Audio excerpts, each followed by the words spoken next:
الحمد لله نحمده ونستعينه ونستغفره ونعوذ بالله من شرور أنفسنا ومن سيئات أعمالنا من يهد الله فلا مضل له ومن يضلل فلن تجد له وليا مرشدا ونشهد أن لا إله إلا الله وأن محمدا عبده ورسوله أما بعد فقد قال الله تعالى في كلامه المجيد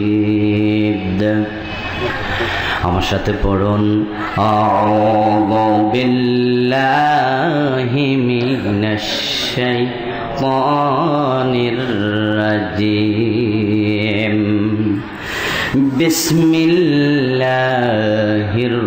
রাহমানির রাহিম ইয়া আইয়ুহাল্লাযীনা আমানু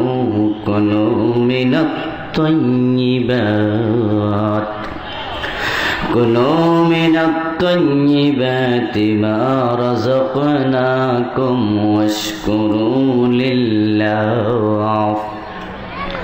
واشكروا لله إن كنتم إياه تعبدون قال النبي صلى الله عليه وسلم يأتي على الناس زمان لا يبالي المرء ما أخذ منه أمن الحلال أم من الحرام أو كما قال النبي عليه الصلاة والسلام وقال تعالى مخبرا وآمرا إن الله وملائكته يصلون على النبي يا أيها الذين آمنوا صلوا عليه وسلموا تسليما درود إبراهيم فرون اللهم صل على محمد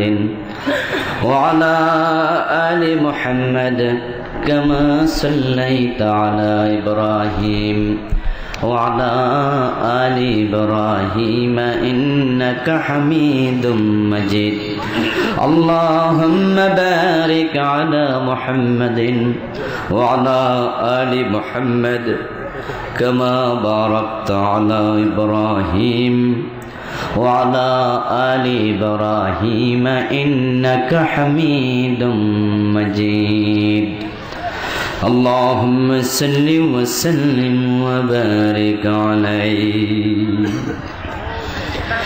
বীরপুর বাইতুন নূর জামে মসজিদ কমিটির উদ্যোগে আয়োজিত আজকের নবম বার্ষিক ইসলামী মহাসম্মেলনের মুআজ্জাজ মুকাররম সম্মানীয় সভাপতি Fahim construction and Fahim properties লিমিটেডের সম্মানীয় এমডি মহতারাম আলহাজ ফারুক উদ্দিন ভূঁইয়া সাহেব, সম্মানীয় প্রধান অতিথি নরসিংদী সদর উপজেলার সম্মানীয় চেয়ারম্যান, আমার অত্যন্ত প্রিয় মানুষ, কাছের মানুষ, নন্দিত জননেতা জনাব আলহাজ মঞ্জুর এলাহি সাহেব, সম্মানীয় উদ্বোধক চিনিশপুর ইউনিয়ন পরিষদের সম্মানীয় চেয়ারম্যান জননেতা জনাব মহতারাম মোহাম্মদ নুরুজ্জামান সাহেব, মহতারাম আলহাজ ইমাম হোসেন শেখ সাহেব সহ অন্যান্য সম্মানীয় বিশেষ অতিথিবৃন্দ, আমার পূর্বে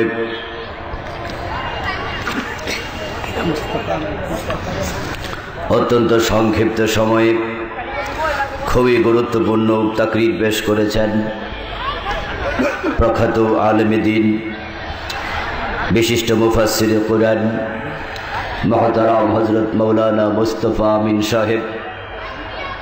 তার পূর্বে শিরক সম্পর্কে চমৎকার আলোচনা করছিলেন। আমি বাসাতে বসেও কিছুক্ষণ শোনার চেষ্টা করেছি। খুবই দালিলিক প্রামাণ্য চমৎকারভাবে কোরআন হাদিস থেকে আলোকপাত করেছেন আমার অত্যন্ত প্রিয় ভাই মহতারাম হযরত মাওলানা সিফাত হাসান সাহেব। আলোচনা করেছেন মহতারাম মাওলানা রুহুল আমিন সাহেব, জহিরুল ইসলাম খান সাহেব সহ অন্যান্য সম্মানীয় আলোচকবৃন্দ। মঞ্চ উপবিষ্ট আছেন নরসিংদীর ঐতিহ্যবাহী দ্বীনি শিক্ষা প্রতিষ্ঠান কমরাদি ফাজিল মাদ্রাসার সম্মানীয় প্রিন্সিপাল ওস্তাদুল উলামা মহতারাম হযরত মাওলানা আব্দুল জলিল সাহেব, মহতারাম আমির হোসেন ভাই সহ উপস্থিত অন্যান্য সম্মানীয় অতিথিবৃন্দ, ইসলাম প্রিয় তাওহীদি জনতা, পর্দার অন্তরালের সতী সাধবী মা ও বোনেরা, সকলের প্রতি আবারও আমার সশ্রদ্ধ সালাম। আসসালামু আলাইকুম ওয়া রাহমাতুল্লাহ। আল্লাহ তাআলার পবিত্র দরবারে হাজারো কোটি শুকরিয়া জ্ঞাপন করছি যে মহান মনি অত্যন্ত মেহেরবানি করে আমাদের সকলকে তাফসীর মাহফিলে হাজির হওয়ার তৌফিক দিলেন, আমাদেরকে সুস্থ রাখলেন, নিরাপদে রাখলেন, এতক্ষণ পর্যন্ত ধৈর্য ধারণ করে তাফসীর মাহফিলে বসে থাকার মতো মন মানসিকতা দিলেন। এত সব নিয়ামতে যেই মনিব আমাদেরকে ধন্য করলেন, সিক্ত করলেন। আমরা আলোচনার শুরুতেই মন প্রাণ উজাড় করে অন্তরের সবটুকুন শ্রদ্ধা এবং ভালোবাসা দিয়ে আমাদের মহামনিব আল্লাহ তাআলাকে শুকরিয়া জানাই, কৃতজ্ঞতা জানাই। সবাই মিলে জোরে জোরে কালিমাতুশ শুকর পড়ি আলহামদুলিল্লাহ। দুরূদ ও সালাম বিশ্বনবী সাইয়্যিদুল মুরসালিন ইমামুনা কুদওয়াতুনা হাবিবুনা সানাদুনা তবিবু কুলুবিনা মুহাম্মাদুর রাসূলুল্লাহ সাল্লাল্লাহু আলাইহি ওয়াসাল্লামের উপর সাহাবায়ে কেরাম ও শুহাদায়ে জামের আলা ইল্লিয়িন আল্লাহ তাআলার কাছে কামনা করছি, বলুন আমিন। আমার ভাইয়েরা, আমি আপনাদের সম্মুখে পবিত্র কোরআন মাজিদ থেকে সূরাতুল বাকারার 172 নম্বর আয়াত তিলাওয়াত করেছি। ওই আয়াতে কারিমাতে আল্লাহ তাআলা পৃথিবীর 700 কোটি মানুষ থেকে কিছু সংখ্যক মানুষকে অত্যন্ত প্রেমময়তার সাথে খুবই ভালোবাসা নিয়ে আহ্বান করলেন, ডাক দিলেন, ইয়া আইয়ুহাল্লাযীনা আমানু। অনেক হয়ে গেছে জায়গা হয় একটু সম্পূর্ণ জন্য কষ্ট করে জায়গা হয়। হে ঈমানদারেরা, তোমরা যারা ঈমান এনেছো শোনো। ঈমানদার মুসলমান মুমিন আল্লাহওয়ালা যারা, শুধু তাদেরকে আল্লাহ তাআলা 172 নম্বর আয়াতে অ্যাড্রেস করলেন, সম্বোধন করলেন। আর ঈমানের বাহিরে যারা আছে তারা এই আয়াতের অধীনে নন। হে ঈমানদার, আল্লাহ তাআলা ঈমানদারদেরকে ডাক দিলেন। আল্লাহর ডাকে সাড়া দেয়া দরকার আছে না নাই? আল্লাহ ডাকে সাড়া কিভাবে দেবেন? সরাসরি তিনি যদি ডাক দিতেন আমরা লাব্বাইক বলে সাড়া দিতাম, কিন্তু তিনি তো কোরআনের মাধ্যমে ডাক দিলেন, তাহলে নিশ্চয়ই সে ডাকে সাড়া দেওয়ার নিয়মটাও কোরআন থেকেই জানা লাগবে। আল্লাহ তাআলা বলছেন কোরআনে, وَإِذَا قُرِئَ الْقُرْآنُ فَاسْتَمِعُوا لَهُ وَأَنصِتُوا لَعَلَّكُمْ تُرْحَمُونَ। যখন কোরআন পড়া হবে, কোরআন থেকে বলা হবে, আল্লাহ যখন কোরআনের মাধ্যমে ডেকে কিছু বলবেন, তখন তোমরা সবাই মনোযোগ দিয়ে শুনবে এবং চুপটি করে বসে থাকবে। লাআল্লাকুম তুরহামুন, তাহলে আশা করা যায় তোমরা রহমত পেয়ে যাবে। আল্লাহ যখন ইমানদার বলে ডাক দিলেন, তখন সব ইমানদার নরনারীর দায়িত্ব হয়ে যায় আল্লাহ ডেকে কি বলতে চান তা মনোযোগ সহকারে শোনা। শুধু শুনলে চলবে না, কোরআন যখন পড়া হয়, কোরআন থেকে যখন বলা হয়, তখন শুধু চামড়ার কান দিয়ে শুনলে চলবে না, দিলের কান দিয়ে শুনতে হয়। স্বাভাবিক শোনাকে বলা হয় সামিআ ইয়াসমাউ ওয়াস-সামউ ওয়াস-সিমাউ,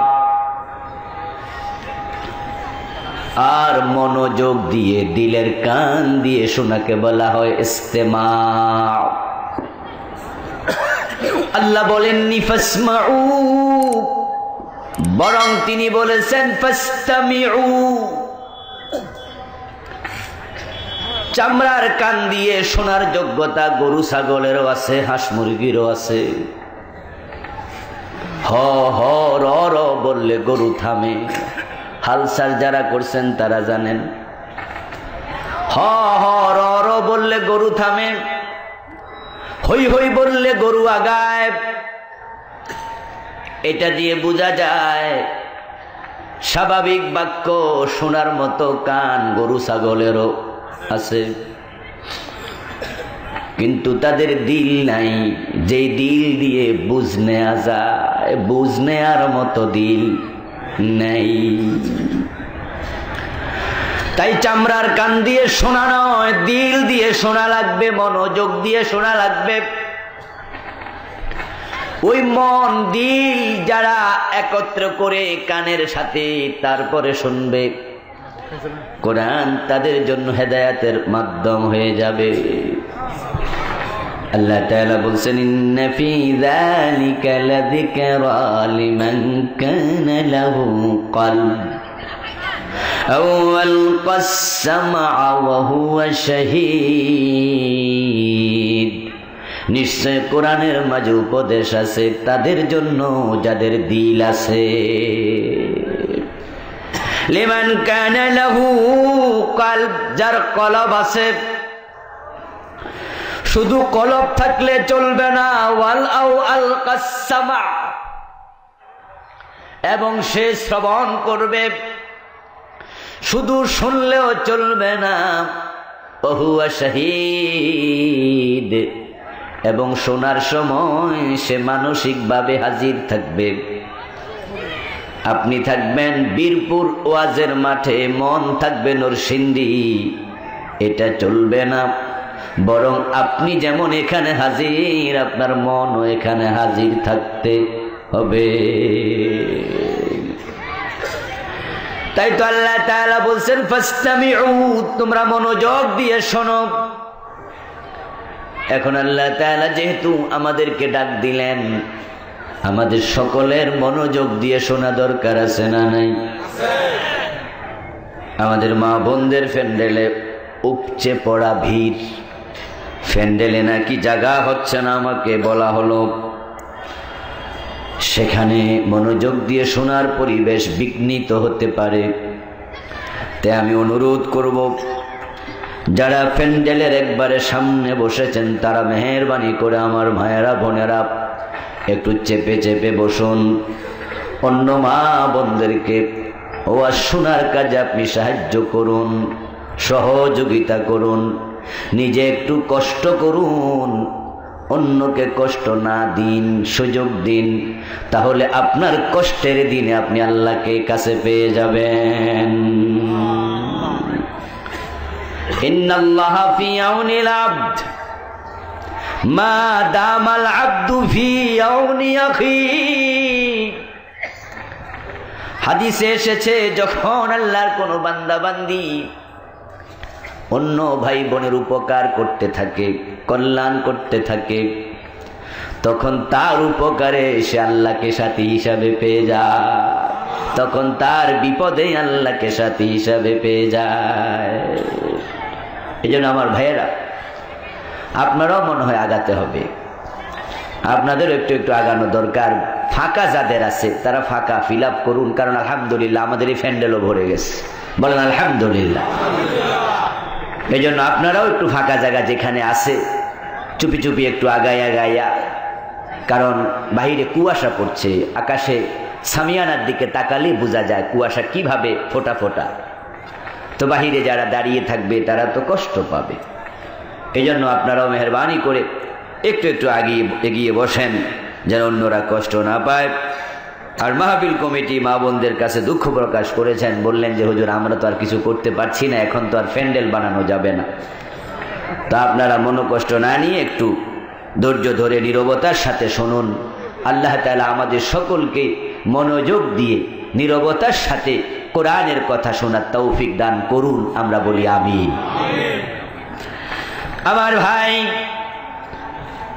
আল্লাহ তাআলা মুমিনদেরকে ডেকে বলেন কুলু মিনাত তাইয়্যিবাত, ও মুমিনেরা তোমরা যারা ঈমান এনেছো তোমরা হালাল খাবার গ্রহণ করো, হালাল খাও।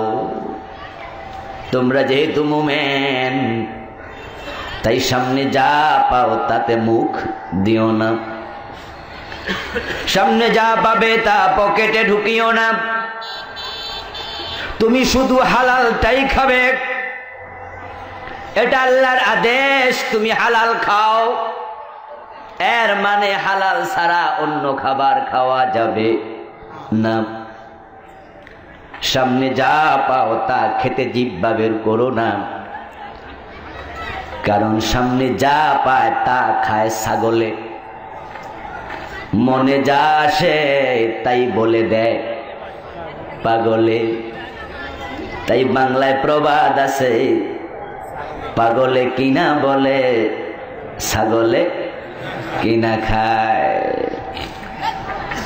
সামনে যা পায় তাই যদি খাও তখন তুমি আর সৃষ্টির শ্রেষ্ঠ মাখলুক মানুষের পর্যায়ে থাকতে পারবে না, তুমি ছাগল নামক প্রাণী হয়ে যাবে।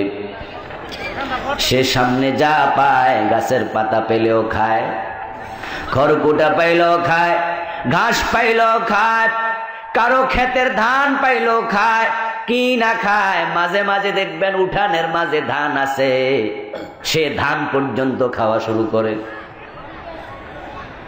জিহ্বা তার অনেক লম্বা, তোমরাও তো লম্বা করো না জিহ্বা, শুধু হালাল খাও। হালাল খেতে কেন বলা হলো?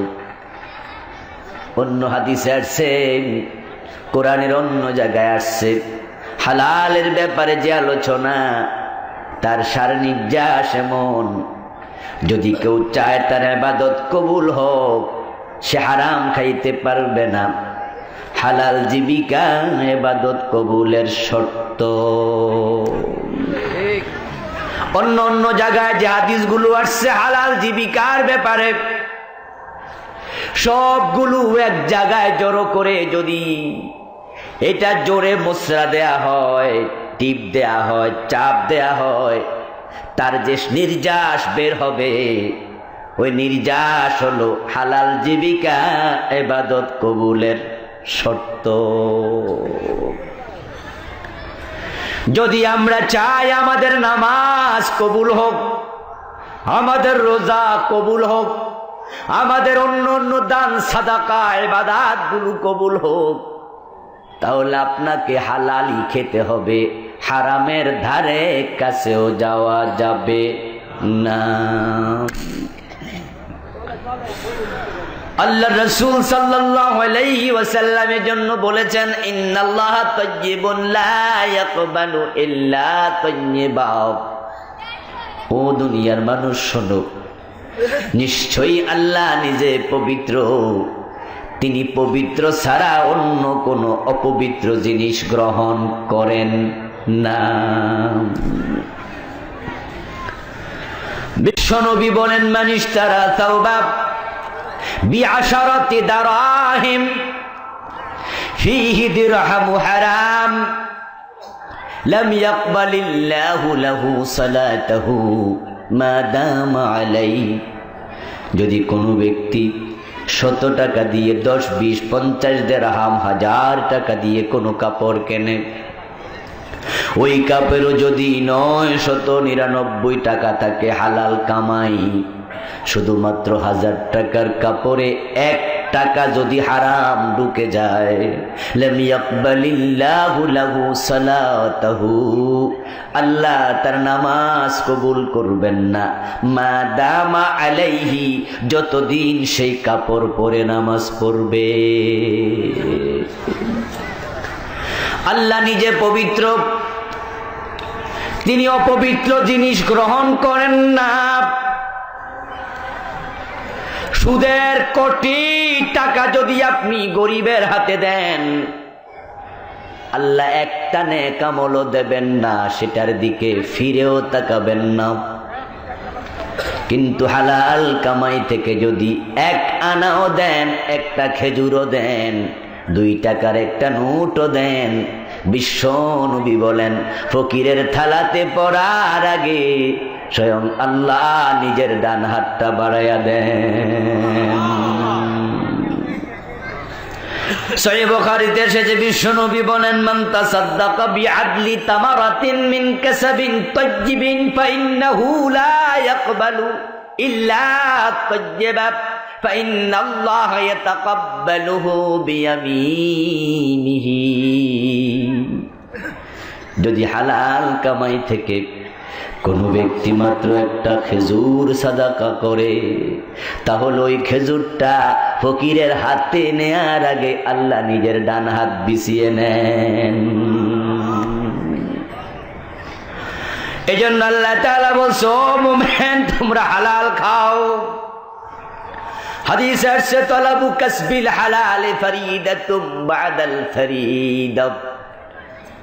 মানুষ যত ফরজ ইবাদত করে, হালাল জীবিকা অর্জন করা সব ফরজের মাঝে বড় ফরজ। হালাল জীবিকা অর্জন করা নামাজের চেয়ে বড় ফরজ, রোজার চেয়ে বড় ফরজ, হজ যাকাত যত ইবাদত করেন সব ইবাদতের মাঝে, সকল ফারায়েজের মাঝে একটি অন্যতম বড় ফরজ। কারণ যেহেতু সব ইবাদত কবুল হওয়ার জন্য এটা শর্ত, এটা ফাউন্ডেশনের মতো। ফাউন্ডেশন যদি না থাকে, বিল্ডিং উপরের দিকে যত উঠবে, মাথার উপরে ভেঙে পড়ার সম্ভাবনা ততই বাড়বে। ফাউন্ডেশনের মতো হলো হালালে হালাল জীবিকা অর্জন করা, এটা শর্ত। বিখ্যাত আরবি কায়দা, ইজা ফাতাশ শারতু ফাতাল মাশরুত। ফিকহার অনেক বড় একটি কায়দা। যারা ফকিহ, যারা কোরআন এবং হাদিস থেকে দালাইল ইস্তেমবাদ করেন, বের করেন, যারা শরীয়তের নির্দেশনা প্রদান করেন, ওই ফকিহদের অবস্থান মুহাদ্দিসদের উপরে। সব ফকিহ মুহাদ্দিস, কিন্তু সব মুহাদ্দিস ফকিহ নন। তাফাক্কুহু ফিদ্দীন, দ্বীনের গভীরে যারা প্রবেশ করে, ওই ফকিহদের অন্যতম একটি বড় কায়দা হলো, ইজা ফাতাশ শারতু ফাতাল মাশরুত। যখন শর্ত পাওয়া যাবে না, তখন মাশরুত পাওয়া যাবে না। আমার ভাইরা, নামাজ পড়ার জন্য কিছু শারায়াত আছে, কিছু আরকান আছে। আরকান বলা হয় যেগুলো নামাজের ভিতরে, আর আশরাত আহকাম বলা হয় যেগুলো নামাজের বাহিরে। রুকনুশ-শাই, দাখিলুশ-শাই, শারতুশ-শাই, খারিজুশ-শাই। রকন মানি পিলার, আর শর্ত মানি ঘরের বাহিরের জিনিস, ওয়াল, অন্য গুলো। নামাজের জন্য একটা শর্ত হলো অজু লাগবে, পবিত্রতা। কিন্তু আপনি প্রথম রাকাতে সূরা বাকারা, দ্বিতীয় রাকাতে সূরা কাহাফ অনেক লম্বা কেরাত দিয়া একবারে আউয়ালে ওয়াক্ত ফজরের নামাজে দাঁড়ালেন, সূর্যোদয়ের 5 মিনিট আগে সালাম ফিরালেন। 1.5 ঘন্টা, 1.25 ঘন্টা লাগায়া যদি আপনি 2 রাকাত নামাজ পড়েন ফরজ, কিন্তু ওযু করেন নাই, তাহলে আপনারা একটু যারা বুঝছেন আমার কথা তারা বলুন তো এই নামাজের দাম কত? কারণ নামাজ কবুল হওয়ার জন্য ওযু করা শর্ত। এই শর্ত দিয়েছেন কে? কথা বলা লাগবে কে? ইযা কুমতুম ইলাস সালাতি ফাগসিলু উজুহাকুম ওয়া আইদিয়াকুম ইলাল মারাফিক ওয়ামসাহু বিরুসিকুম ওয়া আরজুলাকুম ইলাল কাবাইন। আল্লাহ বলে ইযা কুমতুম ইলাস সালাহ, আই ইযা আরাদতুম ইলাস সালাহ, যখন তোমরা নামাজ পড়তে ইচ্ছা করবা তখন তুমি তোমার চেহারা, হাত পা ধুয়ে নিবা, মাথাটা মাসে করবা। আপনি আল্লাহর শর্ত না মেনে নামাজ যত সুন্দর রুকু হোক, যত সুন্দর সিজদা হোক, যত লম্বা কেরাত হোক, শর্ত না মানলে মাশরুত পাওয়া যাবে না। এটা বাতিল, এক আনা দাম নাই। যারা হারাম খায় তাদের ইবাদতের এক আনাও দাম থাকে না।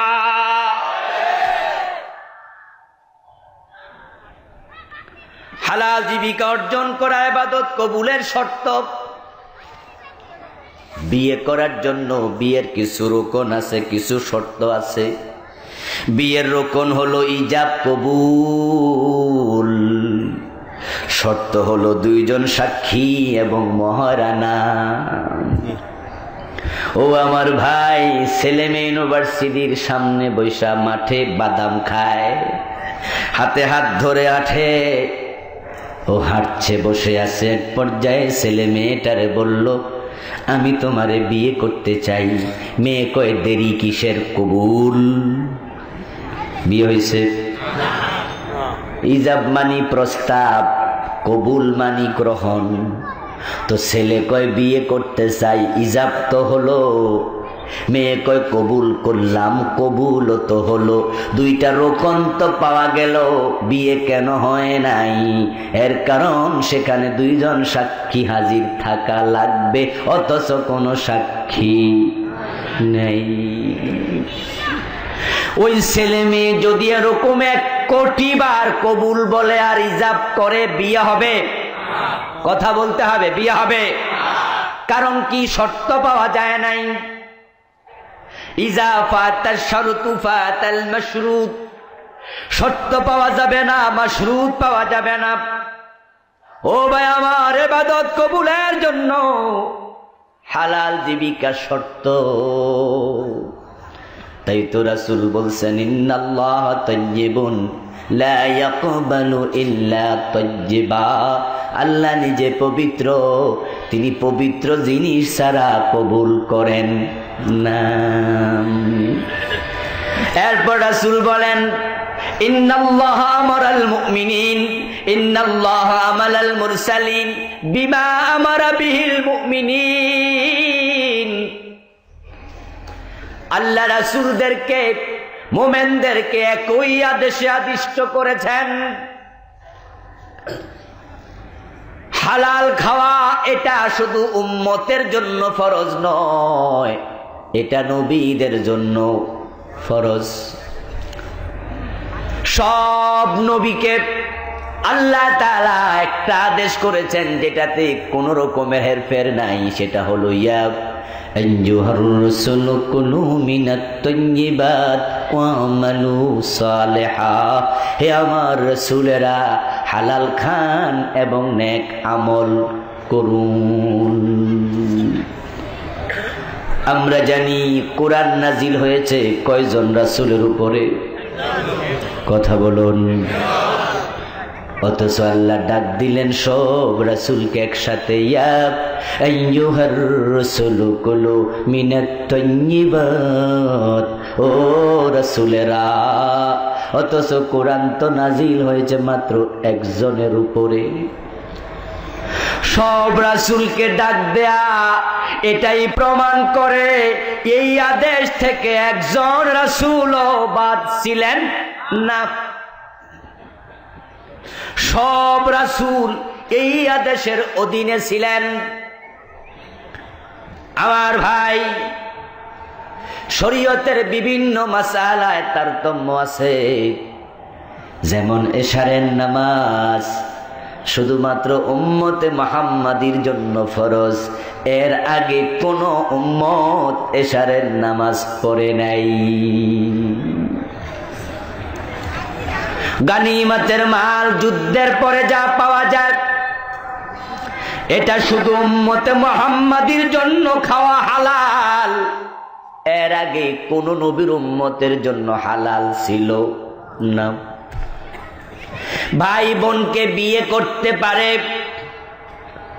ভাই বোনকে বিয়ে করা হালাল, এটা শুধু আদম আলাইহিস সালামের সন্তান যারা মা হাওয়ার পেট থেকে এসেছে তাদের জন্যই হালাল, আর কারো জন্য হালাল নয়।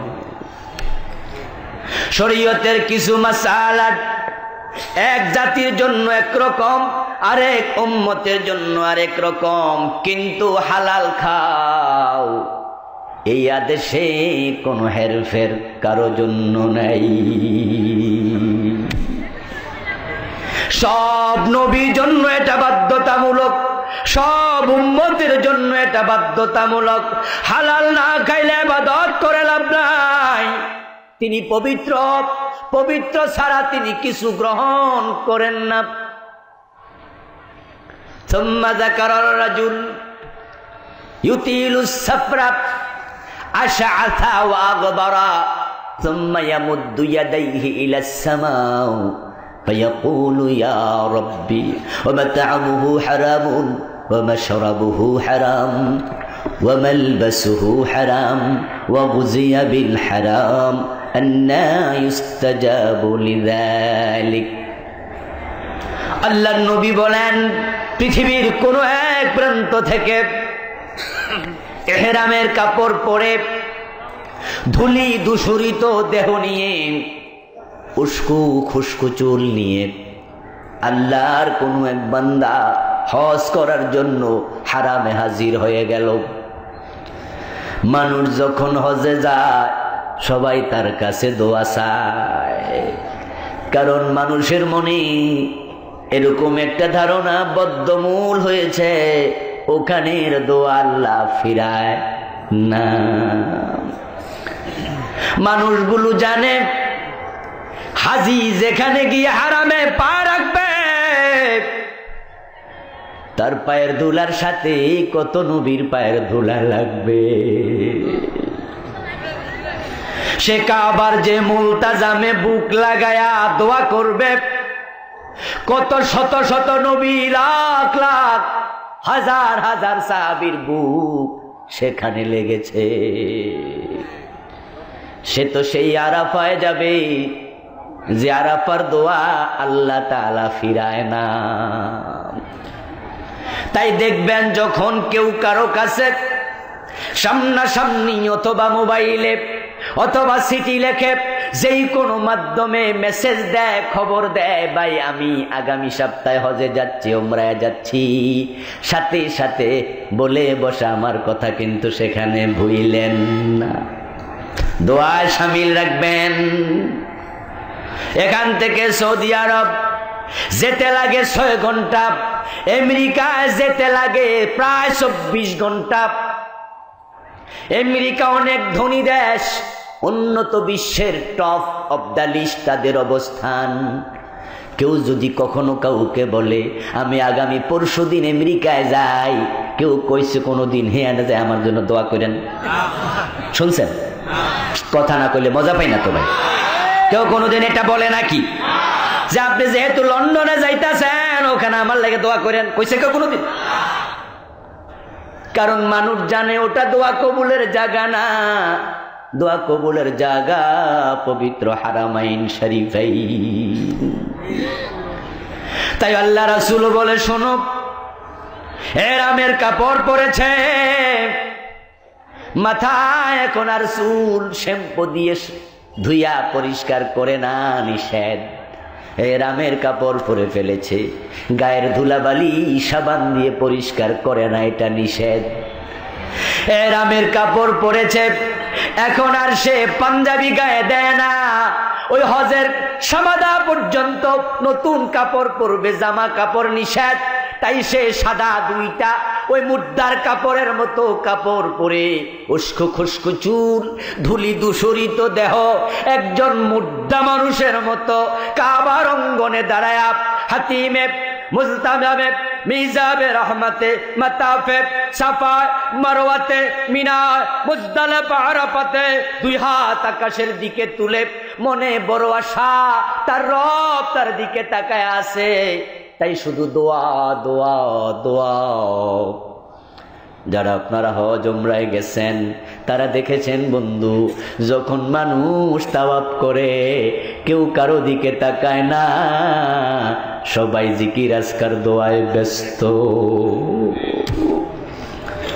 এত বেশি ব্যস্ত থাকে মানুষ সেখানে, দোয়া আজকার নিয়ে, জিকির নিয়ে গায়ের সাথে গা লাগতেছে। আপনারা যারা হজ উমরায় গেছেন তারা দেখেছেন মহিলার সংখ্যা কিন্তু সেখানে পুরুষের চেয়ে কম নয়। বাংলাদেশের মেয়েরা হজ কম করে, বাংলাদেশে তো আগে পুরুষেরাও হজ কম করত। হজের ফ্লাইটে যদি দেখতেন 100 জন হাজি, তার মাঝে দাড়ি ফাঁকা হইল 95 জন। কিন্তু আলহামদুলিল্লাহ এখন এটার মাঝে কিছু পরিবর্তন আসছে। 100 জন যদি হাজি থাকতো তাহলে মেয়ে থাকতো 10 জন 12 জন। এখানেও সামান্য পরিবর্তন এসেছে, কিন্তু পৃথিবীর বিভিন্ন দেশ থেকে দেখা যায় যখন বিমান নামে মনে হয় যেন পুরুষ মহিলা 50-50। সুবহানাল্লাহ। লাখ লাখ মহিলা হজে আছে, তাওয়াফ যেখানে করে সেখানে পুরুষ মহিলার জন্য আলাদা কোনো তাওয়াফের ব্যবস্থা নাই। কাবার চারপাশে যখন মানুষগুলা ঘোরে এটারে তাওয়াফ।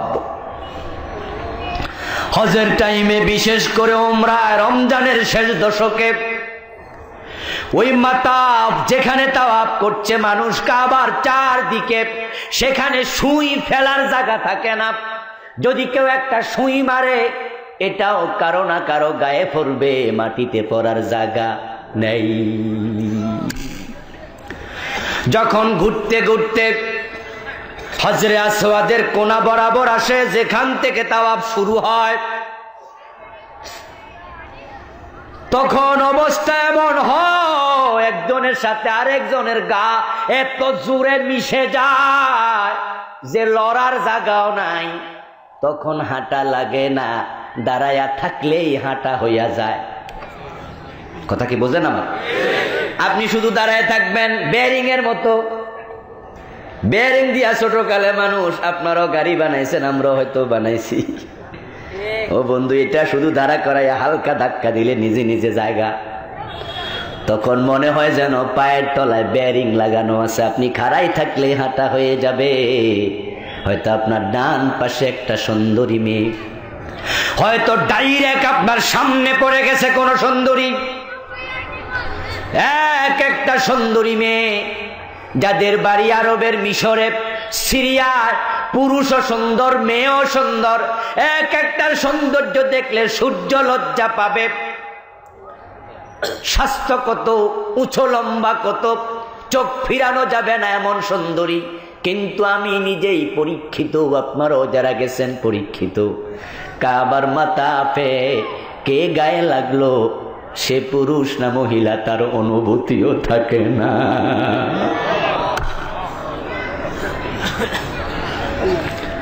এরপর একটু দেখে শুনে আমরা চলি।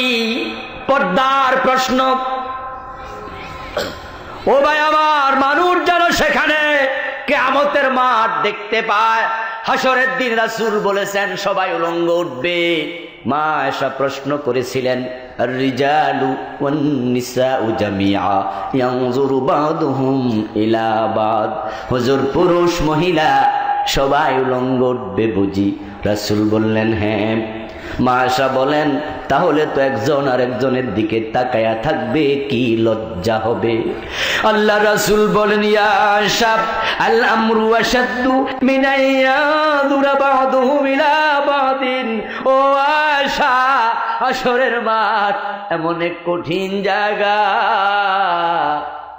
অন্যের দিকে তাকানো দূরের কথা, নিজের গায়ে কাপড় আছে না নাই সে হুঁশে থাকবে না।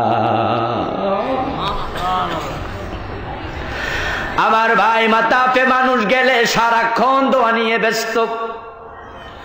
কাবা শরীফের দেয়াল, ওই দেয়ালে হজরে আসওয়াদের পাশে একটা দরজা আছে খুব উঁচু, এটা হাত দিয়ে নাগাল পাওয়া কষ্ট। ওই দেয়ালের যে দরজা বরাবর, এর থেকে হজরে আসওয়াদের মাঝখানের জায়গাটার নাম মুলতাজাম, যেখানে বুক লাগায়া বিশ্ব নবী দোয়া করেছেন, সাহাবারা করেছেন। ওখানে দোয়া নাকি কবুল হয় মানুষ শুনে ফেলেছে, তাই মানুষ সেখানে বুক লাগায়া পাগলের মতো কাঁদে। যে একবার বুক লাগায় তারে টাইনাও নামানো যায় না। সব মানুষ ভাবে দোয়া ফিরাবে না রব, তাই রাসূল বলেন, দুই হাত তুলে দোয়া করছে লোকটা, উস্কু খুস্কু চুল নিয়া, ধুলাবালি নিয়া, দেহের মাঝে সাদা কাপড় পরে দুই হাত তুলে, ইয়া রব্বি ইয়া রব্বি ইয়া রব। অথচ শোনো আমার উম্মত, মাতামুহু হারামুন ওয়া মাশরাবুহু হারামুন ওয়া মালবাসুহু হারাম। ওই লোকটা দোয়া করে ঠিক, হজ করতে গেছে ঠিক, কিন্তু সে হারাম খায়। সুদের টাকা দিয়া চাল কিনে, গোশের টাকা দিয়া ডাল কিনে, ব্যবসায় 2 নাম্বারি করে কামানো টাকা দিয়া আঙ্গুর কিনে, ওই বেটা মানুষ ঠকানো টাকা দিয়া জিলাপি কিনে। এইভাবে সে নিজের জীবনে খাবার গ্রহণ করে হারাম টাকা দিয়া, ওই পানি সে কিনে খায় হারাম টাকা দিয়া, বিদ্যুতের বিল দেয়, ওই বিদ্যুৎ দিয়ে কল দিয়ে পানি তুলে পানি খায়, ওই বিদ্যুতের বিলের টাকাটা হারাম। তার গায়ের জামাটা হারাম টাকায় কেনা। শুনে রাখো উম্মত, সে যদি কাবার ভিতরেও ঢোকে, হাতিমের ভিতরেও ঢোকে, মুলতাজামেও বুক লাগায়, দোয়া কবুল হবে না।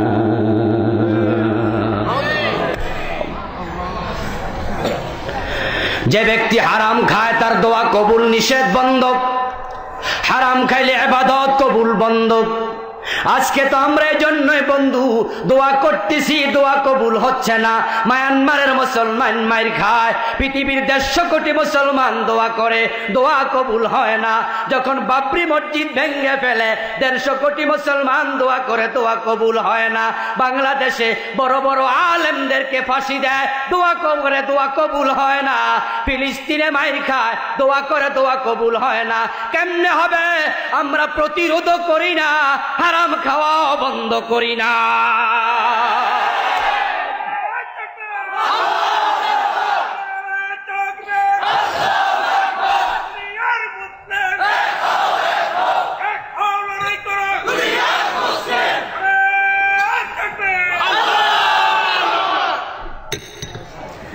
আবার বন্ধুগণ, হারাম যদি মানুষ খায়, আমল কবুল কেন হয় না? আয়াতের দিকে আবার তাকান। আল্লাহ তাআলা বলতেছেন, ইয়া আইয়ুহার রাসূল, ও রাসূলগণ, হে রাসূলেরা শুনুন, কুলু মিনাত তাইয়্যিবাত, হালাল গ্রহণ করুন, ওয়া আমালু সালেহা, এবং নেক আমল করুন। এখানে আল্লাহর আদেশ হলো মোট দুইটা।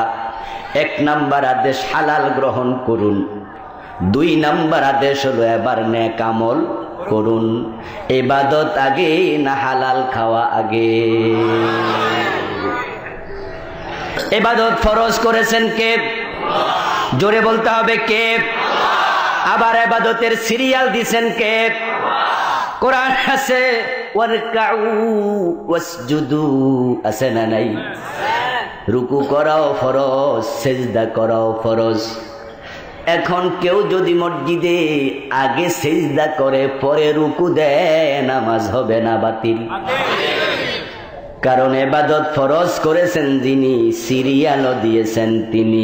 ওয়ারকাউ ওয়াসজুদু, সিরিয়ালে আছে আগে রুকু পরে সেজদা, দুইটাই ফরজ। এখন বাংলাদেশের লোকদের ইবাদত কবুল হচ্ছে না। ইবাদত যে কবুল হয় না সেটা তো আমরা দেখি। আমার আগে আমাদের মুহতারাম মুস্তাফা আমিন ভাই নামাজ প্রসঙ্গে আয়াত পড়ছেন, ইন্নাস সালাতা তানহা আনিল ফাহশাই ওয়াল মুনকার। এই আয়াতটা পড়ছেন না? কি ভুলে গেছেন এখনই? আমি তো আস্তে আস্তে শুনছি। ও ভাইরা আমার, আল্লাহ কোরআনে বলেন আকিমিস সালাহ, নামাজ কায়েম করো। এবার ফেন্ডা দেন। ইন্নাস সালাতা, নিশ্চয়ই নামাজ, তানহা, বিরত রাখবে, ফিরিয়ে রাখবে, নিষেধ করবে, আনিল ফাহশাই ওয়াল মুনকার, গর্হিত কাজ, অন্যায় কাজ থেকে, পাপাচার এবং অনাচার থেকে। এই কথা বলেছেন কে? আরে ভাই, আল্লাহর নামটা জোরে কোন নাই? কে বলেছে? আল্লাহ শব্দের মাঝে অক্ষর আছে কয়টা জানেন? কয়টা? 5টা। 5টা হরফ আছে। যদি কেউ একবার আল্লাহ বলে, সাথে সাথে কমপক্ষে 50টা নেকি পেয়ে যায়। সুবহানাল্লাহ। হাদিস আছে, ইন্নাল জান্নাহ লা ইয়াতাহাসসারু ফিল জান্নাতি ইল্লা আলা সাআতিন কদ মাদাত মিন গায়রি যিকরিল্লাহ আও কামা ক্বালা নবী আলাইহিস সালাতু ওয়াস সালাম। জান্নাতে যাওয়ার পরে কোনো দিন কোনো আফসোস করবে না। জান্নাতে নাই বলতে কিছু নাই, যা চাইবে তাই পাবে, সাথে সাথে পেয়ে যাবে, চাওয়া লাগবে না, মনে থাকতে আল্লাহ হাজির করে দেবে। সুবহানাল্লাহ। ওয়ালাকুম ফিহা মা তাশতাহি আনফুসুকুম ওয়ালাকুম ফিহা মা তাদউন। যা তোমার মন চাইবে তুমি সেটা পাবে, যা দাবি করবে সেটা পাবে। মনে চায় এর মানে মনের চাওয়াটা মুখে বলা লাগবে না, এটা মনে আসার সাথে সাথে মুখে বলার আগেই আল্লাহ হাজির করে দেবেন।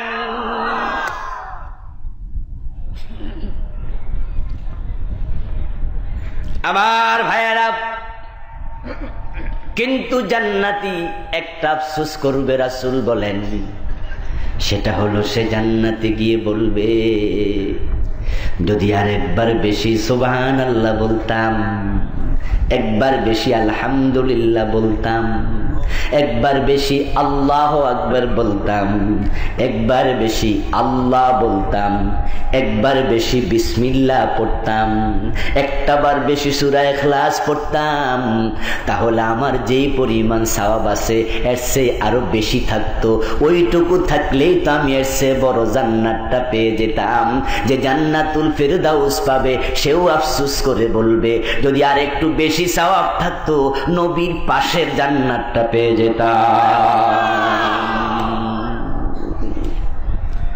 যারা জান্নাতুল ফেরদাউস পাবে, ওই জান্নাতুল ফেরদাউসের মান কিন্তু একরকম নয়।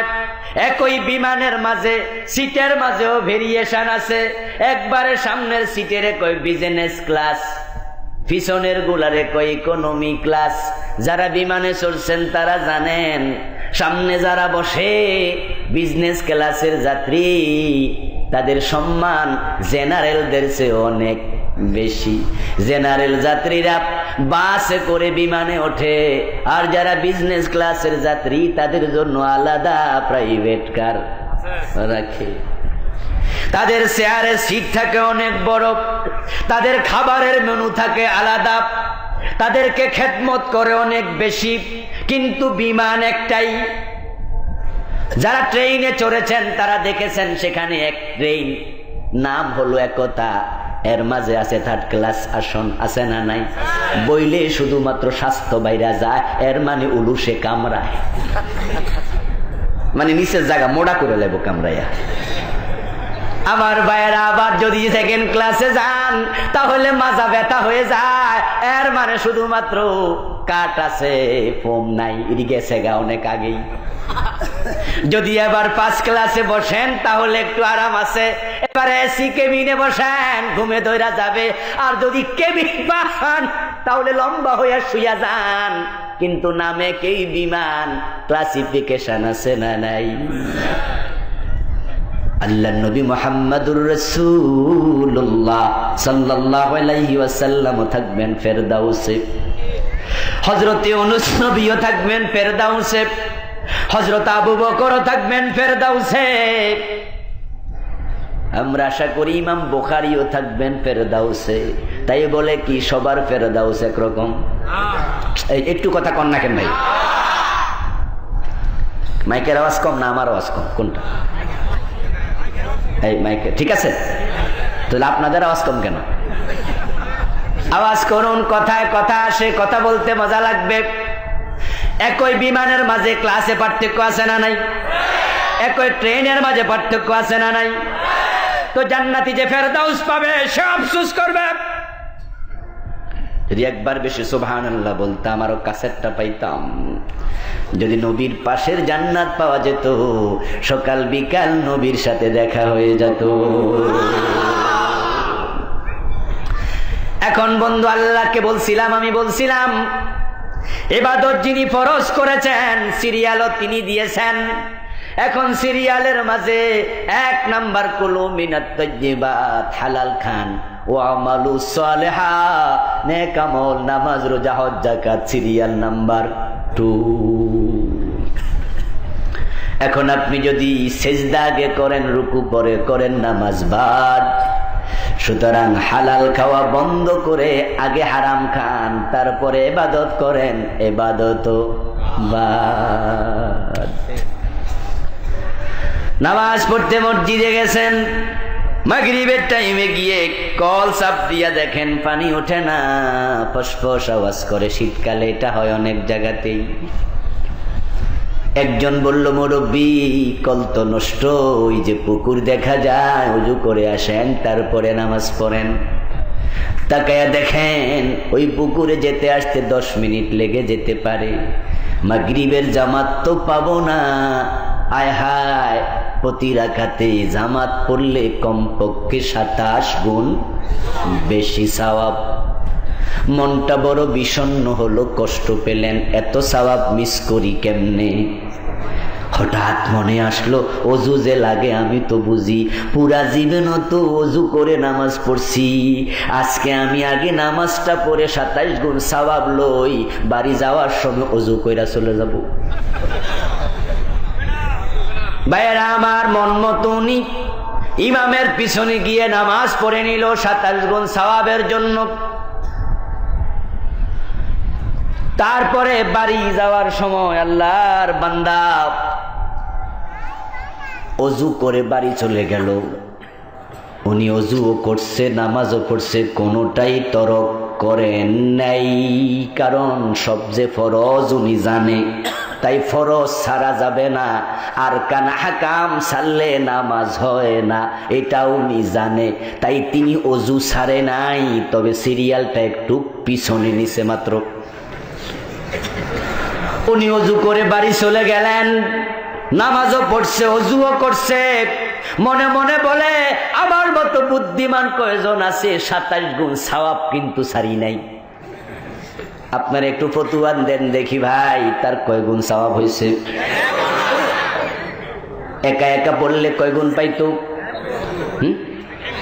মনে রাখবেন, মোমেনের আমলে কখনো এক গুণ শব্দ নাই। মোমেন যেই আমলে করে কমপক্ষে 10 গুণ সওয়াব হয়ে যায়। মোমেনের আমল নামায় এক শব্দটাই নাই। মান জাআ বিল হাসানাতি ফালাহু আশরু আমসালিহা। আল্লাহ কোরআনে বলেন, যে ব্যক্তি কোনো ভালো কাজ করে তার আমল নামায় তার 10 গুণ লেখা হয়। কে বলছে এটা? জোরে বলেন, কে বলেছে? তাহলে আল্লাহর কথা হেরফের হতে পারে না, 10-এর নিচে অঙ্ক নাই। তাহলে এবার বলুন, একা একা পড়লে কয় গুণ পাইতো? জামাতে পড়ছিল কয় গুণের আশা? পাইছে কয় গুণ? এর মানে আমও নাই, সালা সহ নাই। সে একটা ভুল করেছে, সেটা হলো সিরিয়ালটা উল্টাইছে। ঠিক বাংলাদেশের নামাজিরা, ও রোজাওয়ালারা, ও হজওয়ালারা, আজকে নামাজ অন্যায় থেকে ফিরাবে। আল্লাহ বলেছে যে আয়াত ভাইজান পড়েছিলেন, সময় পাননি, পুরা ব্যাখ্যা উনি করেননি, করতে সুযোগ পাননি। আল্লাহ তাকিদ দিয়ে বলছেন, ইন্নাস সালাতা, নিশ্চয়ই নামাজ, তানহা আনিল ফাহশাই ওয়াল মুনকার, অন্যায় থেকে ফিরিয়ে রাখে, বিরত রাখে, নিষেধ করে। আল্লাহ দৃঢ়তার সাথে বললেন, নিশ্চয় নামাজ ফিরাবে অন্যায় থেকে। কিন্তু আমরা দেখি নামাজি মানুষ আবার সুদের ব্যবসা করছে। নামাজ এক ওয়াক্ত মিস করে না, আবার সুদ খায়, আছে না নাই? কথা বলুন, আছে না নাই? নামাজ পড়ে আবার অফিসার ঘোষ খাইতেছে, আছে না নাই? খায় মানি যা পায় তাই খায়, কম থাকলে কম খায়, এমন খাওয়া খায়। কই যে নাই, পকেটে হাত দিয়া চাও না, রিক্সাওয়ালাতে পর্যন্ত খায়। কই স্যার 10 টাকা আছে, কই 10 টাকায় দেও। কত হারামি, কত নিস। কই স্যার 5 টাকা আছে, কই 5 টাকায় দেও। আমি ফার্ম গেট মাঝে মাঝে খেল করি, রিক্সাওয়ালা থেকে আমাদের ভাইয়েরা 2 টাকাও ঘুষ খায়। এর মানে সরকার কইয়া দিছে এই লেনে রিক্সা চলবে না। কিন্তু যারা এই দায়িত্বে পালন করে, নাম কইলে আবার কেউ কেউ বেজার হইব। কারণ কারো কারো খালতো ভাই, স্বাস্থ্য ভাই তো আছে। ও ভাই আমার, রিক্সাওয়ালার হাত দিয়া কয় থাম, যেতে পারবি না। হে 2 টাকার নোট দিলে কয় এবার যা। কত নিচে নামবে? যদি টাকা না থাকে কানে কনে কয় একটা বিড়ি দে, মানে হেডা হইলো গোশ খাইবই। এক পত্রিকায় দেখলাম, রিক্সাওয়ালা কয়, ম্যাগাজিনে কার্টুন লেখছে, রিক্সাওয়ালা কয় স্যার বিড়িও নাই, কথা হইলে আমার ফিটে একটু চুলকাই দে। মানে গোশ খামু না, মানে খামুটা কি? এটা অক্সিজেনের চেয়ে বেশি জরুরি, এটা না খাইলে তো বাঁচতে পারতাম। ব্রাহ্মণবাড়িয়া, নবীনগর, সরি দেবিদ্বারে, কুমিল্লায় যেই মাদ্রাসা ধামতি আলী আমি পাশ করেছি, যেখান থেকে সেখানকার হেড ক্লার্ক গল্প করলেন, কথা বললেন। প্রিন্সিপাল হুজুর থেকে শুনলাম, মাদ্রাসার মঞ্জুরি করা লাগে 3 বছর 5 বছর পরে পরে মঞ্জুরি নবায়ন করা লাগে। টাইম আছে নির্ধারিত, টাইম ফেল করলে আবার অনেক ঝক্কি ঝামেলা, জরিমানা, অনেক কাজ। উনারা খেয়াল করে নাই, মঞ্জুরি যে শেষ, হঠাৎ করে তাকাইয়া দেখে আর আছে মাত্র 2 দিন। তখনও দাউদকান্দি মেঘনা ব্রিজ হয় নাই, যেতে আসতে 1 দিন লেগে যায়। এখন হেড ক্লার্ক প্রিন্সিপাল হুজুর বলল, যান আপনি টিউন হলো সভাপতি, দেরি করা যাবে না, তাড়াতাড়ি সাইন লইয়া ঢাকা চলে যান। উনি টিউন অফিসে গেছে, স্যার একটু সাইন দেন, নতুন টিউন আইছে, উনাদেরকে চিনে না, নতুন আইছে চিনবো কেমনে? আমরা তো বাংলাদেশের বিখ্যাত মাদ্রাসা ধামতি। কয় যে তা বুঝলাম, এখন কত আনছেন? কয় স্যার আমরা তো ওইসব দেই না। কয় না দিলে আমিও সিগনেচার দেই না, লেখাপড়া করতে অনেক টাকা খরচ হয়েছে। এখন উনি দৌড়ায় আসলেন, তখন মোবাইলের যোগ ছিল না। এসে প্রিন্সিপাল সাহেবকে জানাইলেন, টাকা দেন। বেডা টাকা ছাড়া কিচ্ছু বোঝে না। প্রিন্সিপাল কই ইন্না লিল্লাহি ওয়া ইন্না ইলাইহি রাজিউন। পিসাব মানুষ কই টাকা কেমনে দেই, আপনি যেমনে পারেন করেন, আমারে হুনায়েন না। যদি এখন ডিসি রে ফোন দেই, এমপি রে জানাই, তাহলে সময় তো 2-3 দিন 4 দিন লেগে যেতে পারে। টিউনো ঘুরাইয়া ঘুরাইয়া পেস লাগাইয়া দেবে যে স্যার আমি তো সিগনেচার দিমু, না তো করি নাই, ব্যস্ত আছি, হাইকোর্ট দেখাইবে, কিন্তু সময় তো কালকে পর্যন্ত। একবারে ভোরবেলায় ঢাকার উদ্দেশ্যে রওনা দিয়া কিছু টাকা পয়সা নিয়া ফজরের ফর হাজির। ও পিশাওয়ারের আগে সাইন লইয়া ঢাকা যাওয়া লাগবে। সরকারি বাসভবনে গিয়ে নক করলেন দরজা, স্যার আসসালামু আলাইকুম, ভিতরে আছেন নাকি? দরজা খুললে এক ভদ্র মহিলা, খুলে বলেন না উনি তো এশরাক না পইরা বাসায় আসে না। কি পইরা আসে? এশরাক। ফজর পরে একবার এশরাক পরে বাসায় আস। এখন উনি গেলেন মসজিদে, এশরাক করতেছে, গিয়ে দেখে ঠিকই এক আল্লাহর বান্দা মসজিদে যায় নামাজে বসে তাসবিহ করছে, জিকির করছে। উনি পিছন দিয়া সালাম দিলেন, আসসালামু আলাইকুম স্যার। যায় নামাজে বসে ঘাড় ফিরাইয়া কয়, আপনি ও কালকে যা আসছিলেন? কয় জি। এখন এই ভোরে ভোরে আসলেন কেন? কয় স্যার আজকে লাস্ট টাইম, আপনি এখন সাইন করলে আমি কোন রকম 2:30-3টা ঢাকা পৌঁছতে পারবো, প্লিজ একটু সিগনেচার করেন। কয় কত আনছেন? কয় স্যার আনছি। আনছেন তো? কয় জি স্যার আনছি। দেন দেন, কলম আছে? স্যার কলম আছে। উনি সাইন করতেছে আর কইতাছে এটা বাসায় দিয়া যায়, মসজিদে এসব জায়েজ নেই। বুঝেন না? মসজিদে এসবগুলা কি নেই, হারাম হারাম। মসজিদে গোশ খাওয়া কি, বাসায় খাওয়া বড় আরাম। মসজিদে হারাম, বাসায় খাওয়া আরাম।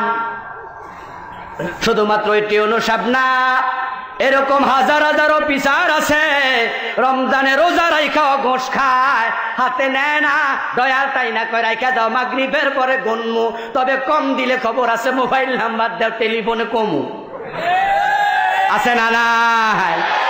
কই স্যার এখন গণেন। কয় না, গোশের টাকা রোজা রাইখা কেমনে ধরি? রোজা আছি না। তুমি তো দেখি বড় শয়তান, রোজা ভাঙতে চাও। কত বড় মুত্তাকি, কত বড় মুত্তাকি। নামাজ পড়ে কপালে কালো দাগ, গোশ খায়, নামাজ পড়ে সুদ খায়, নামাজ পড়ে ওজনে কম দেয়, নামাজ পড়ে মালে বেজাল মিশায়, নামাজি মুসলমান বোনের হক দেয় না, বোনের জমি দখল করে বসে আছে। নামাজি মুসলমান জাল দলিল করে, অন্য জায়গা দখল করে, এমন আছে না নাই?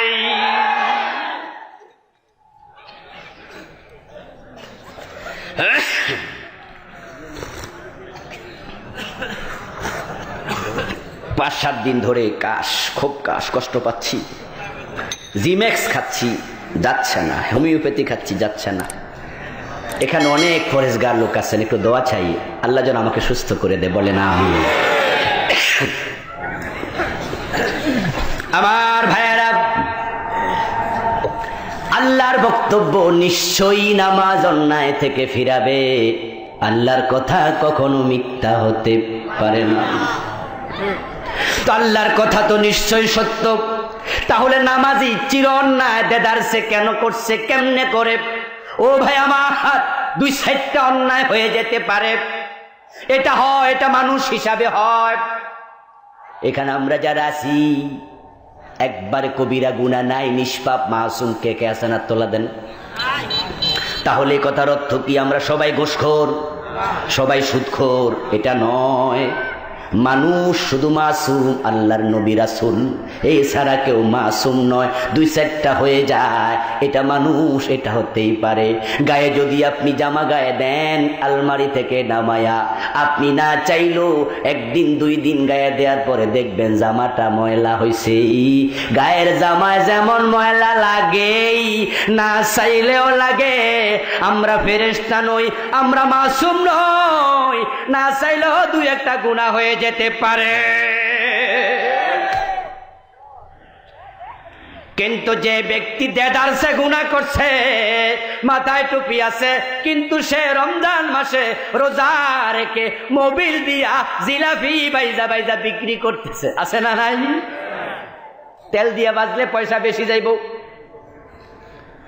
তাই গাড়িওয়ালার সাথে কন্ট্রাক্ট করে, ফ্যাক্টরিওয়ালার সাথে কন্ট্রাক্ট করে, আপনাদের মেশিন চালাইতে পরে যেই মোবিলগুলা খরচ হইছে, এক পর্যায়ে মোবিল চলতে চলতে একটু হালকা কালো হয়ে যায়। ওই মোবিল দীর্ঘদিন পর্যন্ত ব্যবহার করলে মেশিনের ক্ষতি হয়, তাই 15 দিন 20 দিন 1 মাস পরে মোবিল চেঞ্জ করে। ও বেটারা কন্ট্রাক্ট করে, ওই মোবিল ফালাইয়েন না, আমারে দিয়েন, আমি তেলের লগে মিশাইয়া জিলাপি বাজবো। কোন কি মানুষ তো ক্যান্সার হইব, কোহগা আমার কি? এমন হারামি আছে না নাই? তার মাথায় টুপি আছে, রোজা রেখেছে, মানুষের ক্যান্সারের জীবাণু গায়ের মাঝে প্রবিষ্ট করছে। কিভাবে সম্ভব? একদিন 2 দিন হঠাৎ করে গুনাহ হয়ে যাওয়া এক কথা, আর প্রতিদিন ওজনে কম দেয়, প্রতিদিন ওজনে কম দেয়, কারণ সে যে বাটখারা কিনছে এটার উপরে লেখা 1 কেজি, বাস্তবে এটা 950 গ্রাম, এটা 850 গ্রাম, 900 গ্রাম। মানুষ 1 কেজি মনে করে কিনে নিচ্ছে, কিন্তু এটা ওজনে 100 গ্রাম কম আছে। ওই লোকটা প্রতিদিন জেনে বুঝে অন্যায় করছে, সুদে টাকা লাগাইছে, প্রতিদিন খাইতেছে, ঘোষ খাচ্ছে প্রতিদিন অফিসে।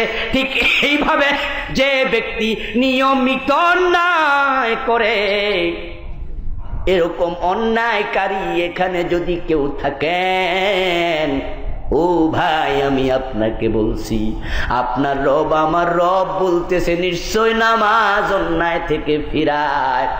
আপনার নামাজটা যেহেতু আপনাকে এই নিয়মিত অন্যায় থেকে ফিরাতে পারে নাই, তাহলে আপনি নিশ্চিত থাকেন ফুতুল দেখতে মানুষের মতো, এটা যেমন মানুষ না।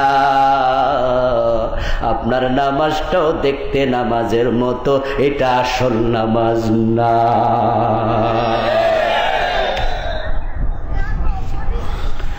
এখন নামাজি অন্যায় কেন করে? কারণ হচ্ছে বাংলাদেশের নামাজিরা শর্ত ফেল করেছে।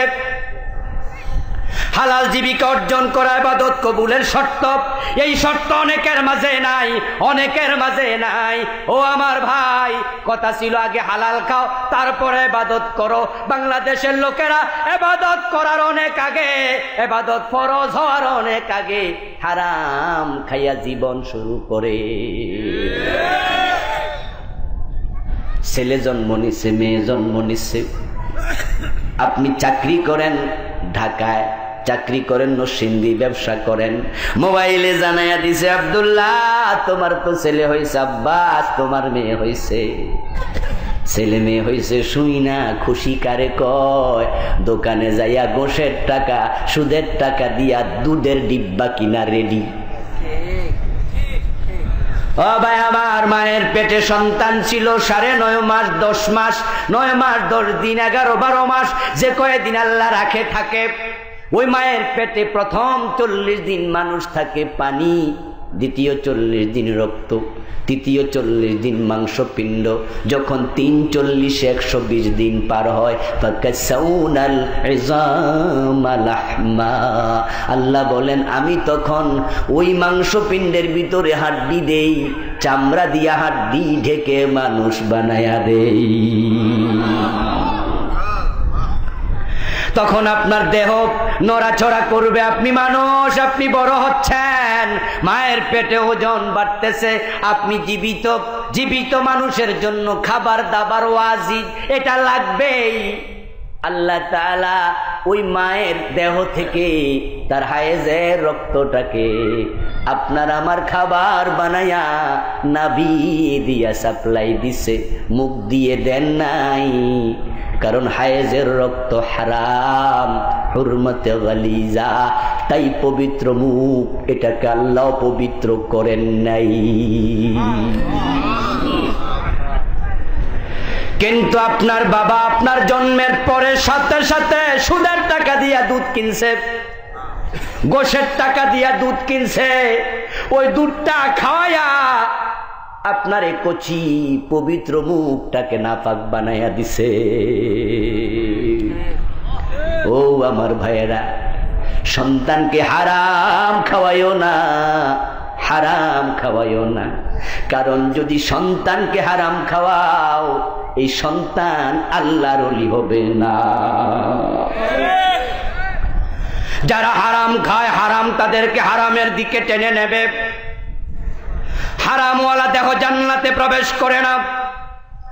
হাদিসে এসেছে, লা ইয়াদখুলুল জান্নাতা লাহমুন নাবাতা মিনাস সুহুত ওয়া কুল্লু লাহমিন নাবাতা মিনাস সুহুতি ফাকানাতিন নারু আওলা বি। আল্লাহ রাসূল বলেন, হারাম খেয়ে খেয়ে যেই দেহ মোটা তাজা হয়, লা ইয়াদখুলুল জান্নাহ, সেই দেহ প্রবেশ করবে না। ওয়া কুল্লু লাহমিন নাবাতা মিনাস সুহুত ফাকানাতিন নারু আওলা বি। বরং যেই দেহটা হারাম খায়া মোটা তাজা হয়, ওটাকে জাহান্নামের জন্য মোটা তাজা করা হয়। তাই যদি আপনার সন্তানকে আপনি হারাম খাওয়াইয়া বড় করেন, ও বাবা আমি আপনাকে বলছি, আপনার সন্তান টাইটেল পাস করতে পারে, দাওরা পাস করতে পারে, বড় আলেম হতে পারে, জান্নাতি মানুষ হতে পারবে না। বড় আলেম মানেই জান্নাতি না। যেটা আমরা বাংলাদেশেও বড় আলেমকে দেখেছি, শাহবাগের নাস্তিকদের দলে যোগ দিয়েছে। ও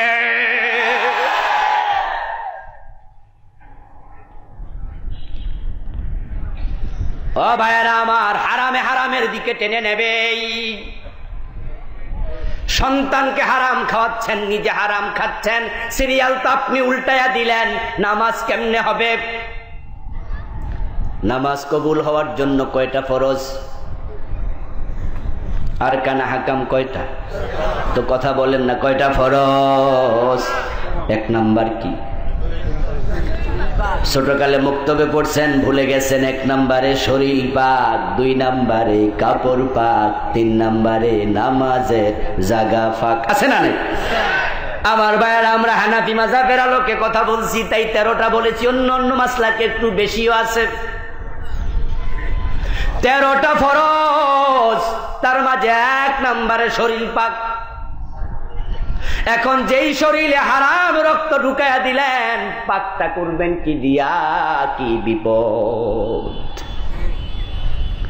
ও ভাই আমার, 2 নাম্বারে কাপড় পাক, হারাম টাকা দিয়া কিনলেন, বঙ্গোপসাগরে সুবাইয়া ডিটারজেন্ট পাউডার দিয়া ধুবেন, পাক হবে না, হারাম ঢুকে গেছে। ইবাদত করবেন, কবুল তো হচ্ছে না। ও আমার ভাই, 3 নাম্বার শর্ত নামাজের জায়গা পাক। আমরা যারা আলহামদুলিল্লাহ হারাম খাই না, সন্তানকে খাওয়াই না, আমাদের মা বাবাও আমাদেরকে হারাম খাওয়ায় নাই, এমন 2-4 জনও আছে না নাই? নিশ্চয়ই আছে। কিছু ভালো মানুষ আছে বলেই আকাশ জমিন টিকে আছে। আমরা যারা হারাম খাইনি, হারাম খাওয়াই না, হারাম কাপড় পরি না, হারামের ধারে কাছে আমরা যাওয়ার চিন্তাও করি না, কিন্তু আমরাও আছি বিপদে। আমাদেরও নামাজ কবুল হয় কিনা দারুণ টেনশনে থাকি। কারণ নামাজের 3 নাম্বার শর্ত জাগা পাক হবে। এখন বাংলাদেশে জাগা পাকওয়ালা মসজিদ দিন দিন কমতেছে। এক সময় ছিল, এখন কমার কারণ বাংলাদেশের মানুষেরা টাইলস কেনার জন্য, মার্বেল পাথরের জন্য পাগল হয়ে গেছে। মসজিদে সুদের টাকা দিয়া মসজিদ পাকা করছে।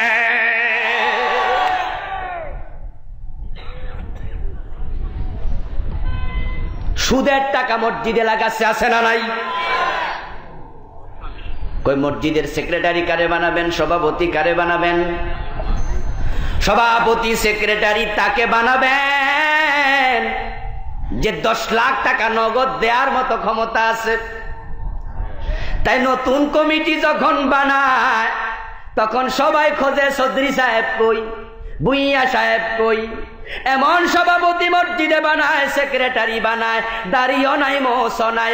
কিছু কিছু সভাপতি সেক্রেটারি সিগারেট টানে, আবার কেউ কেউ গাঁজা খায়, এমনও পাওয়া যায়।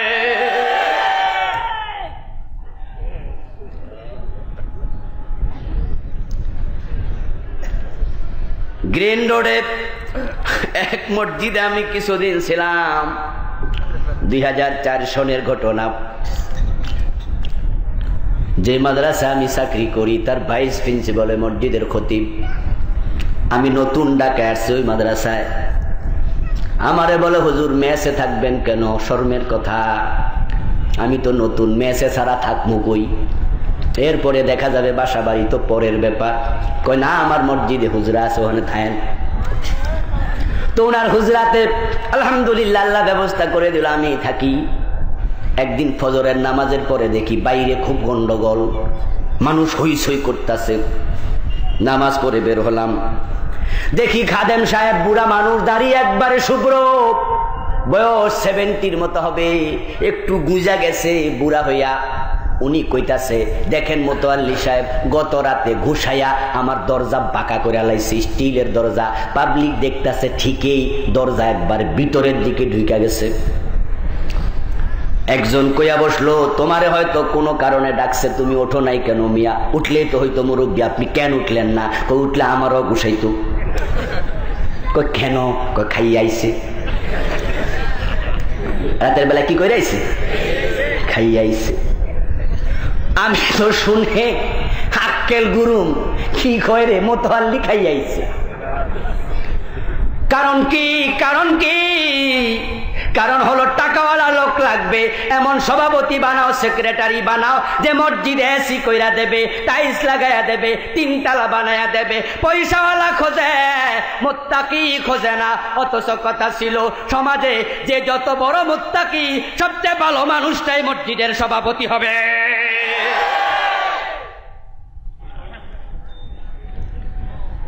ইন্নামা ইয়ামুরু মাসাজিদাল্লাহি মান আমানা বিল্লাহ। সুবহানাল্লাহ। আল্লাহ কোরআন মাজিদে বলেন, মসজিদ সেই তো আবাদ করবে যে হবে ঈমানদার, যে হবে আখিরাতে বিশ্বাসী। লাম ইয়াখশা ইল্লাল্লাহ, আল্লাহ ছাড়া কাউকে পরোয়া করে না। যে হবে মুত্তাকি, সে হবে মসজিদের সেক্রেটারি, সে হবে মসজিদের সভাপতি। কিন্তু আমরা সে চিন্তা বাদ দিয়া পয়সাওয়ালা খুঁজতেছি। আর ওই বেচারাও কয়, সবাই মিল্লা যেহেতু সভাপতি বানাইয়া দিছেন, সেক্রেটারি বানাইয়া দিছেন, জান 20 লাখ টাকা দিলাম, সবাই কো মারহাবা মারহাবা, অথচ সেটা ঘোষের টাকা, সুদের টাকা, মানুষ ঠকানো টাকা, অন্যায় করে কামানো টাকা, জুলুম করে আদায় করা টাকা। ও ভাই আমার, ওই হারাম টাকা যখন মসজিদের টাইলস কিনে মসজিদে তুমি বিছায়া নামাজ পড়ো, মসজিদের জায়গা নাফাক করে ফেললা, সেখানে আর নামাজ কবুল হবে না। কি বিপদ, কি বিপদ। এই জন্য গড় পড়তায় মসজিদ পাকা হবে, মসজিদের শোভা বর্ধন করা হবে।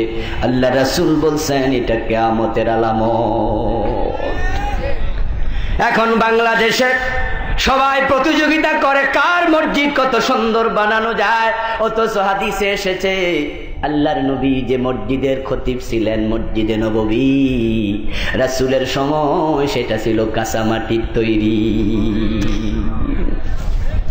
বিশ্বনবী যখন সেজদা করে মাথা তুলতেন বৃষ্টিজনিত কারণে, তখন দেখা যেত ওনার কপালে নাকে কাদা লেগে আছে। মসজিদগুলো ছিল কাঁচা, মুসল্লিগুলো ছিল বড়ই পাকা। মসজিদে ঢুকতো, কাজ না থাকলে বের হতে চাইতো না। ছেলে মেয়ে বৌজি বিয়াটা পর্যন্ত করে নাই, আহলে সুপ্পা হইয়া মসজিদের বারান্দায় ঘুমায়া থাকতো। মসজিদ থেকে যেতে চাইতো না। আর বাজারে আড্ডা দিত না, দোকানে আড্ডা দিত না, বাজে জায়গায় গীবত শিকায়াত করতো না। এখন মসজিদ হয়েছে পাকা, মুসল্লি হচ্ছে কাঁচা। এসি বানায়া ধরে রাখা যায় না, দৌড় মাইরা নামাজ পড়া কিরণ মালা চাইতে দৌড়াইয়া চলে যা।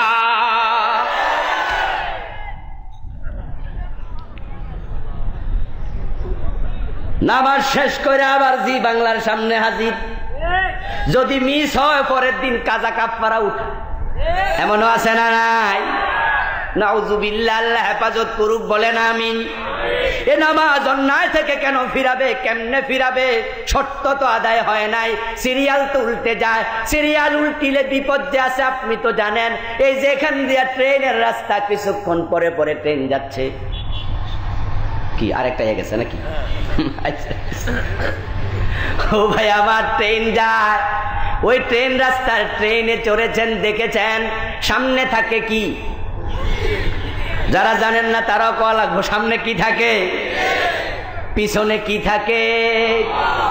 আপনি দেখেন সামনে ইঞ্জিন, পিছনে বগি, ইঞ্জিনের সাথে বগি লাগান, সিরিয়াল ঠিক আছে, স্টার্ট দিলে ঢাকা থেকে রাজশাহী চলে যাবে, কিন্তু সিরিয়ালটা উল্টান, আগে বগি দিয়া ইঞ্জিন পিছে দিয়া তারপরে ধাক্কায় আনেন, খালে চলে যাবে। আল্লাহর দেয়া সিরিয়াল, আগে হালাল খাও তারপরে নামাজ পড়ো। রাসূল বলেছেন, ইয়াতি আলান নাস জামান লা ইউবালিল মারউ মা আখাযা মিনহু আমিনাল হালাল আম মিনাল হারাম। একটা জামানা আসবে, যেই জামানার মানুষগুলো সামনে যা পায় তাই খাবে, সামনে যা পায় তাই হালাল মনে করে পকেটে নেবে। মসজিদের ভিতরে পর্যন্ত জুতা চুরি হয়, কাবার অঙ্গনেও দেখা যায় মানিব্যাগ চুরি হয়। উমরা করতে, হজ করতে যারা যায় তাদের লিডাররা কয় পাসপোর্ট মানিব্যাগ সাবধান, কারণ কিছু লোক আছে যারা বিদেশ থেকে আরবে যায় তারা কাবার অঙ্গনেও পকেট মার করে। মসজিদের ভিতরে গড়ি চুরি হইয়া যায়, এমন আছে না নাই? মসজিদের ফ্যান মাইক চুরি হয়ে আছে না নাই? আমি অবাক হই, হিন্দু বৌদ্ধ খ্রিস্টান মসজিদের ভিতরে ঢোকার সাহস করবে না। নিশ্চয়ই যারা মসজিদের ঘড়ি মাইক চুরি করে তারাও কোনো না কোনো মুসলমানের সন্তান। মানুষ হারামি যে কত হয় কল্পনা করতে পারবেন না। কেমনে তো নিচে নামে, কেমনে তো হারাম মানুষ খায়।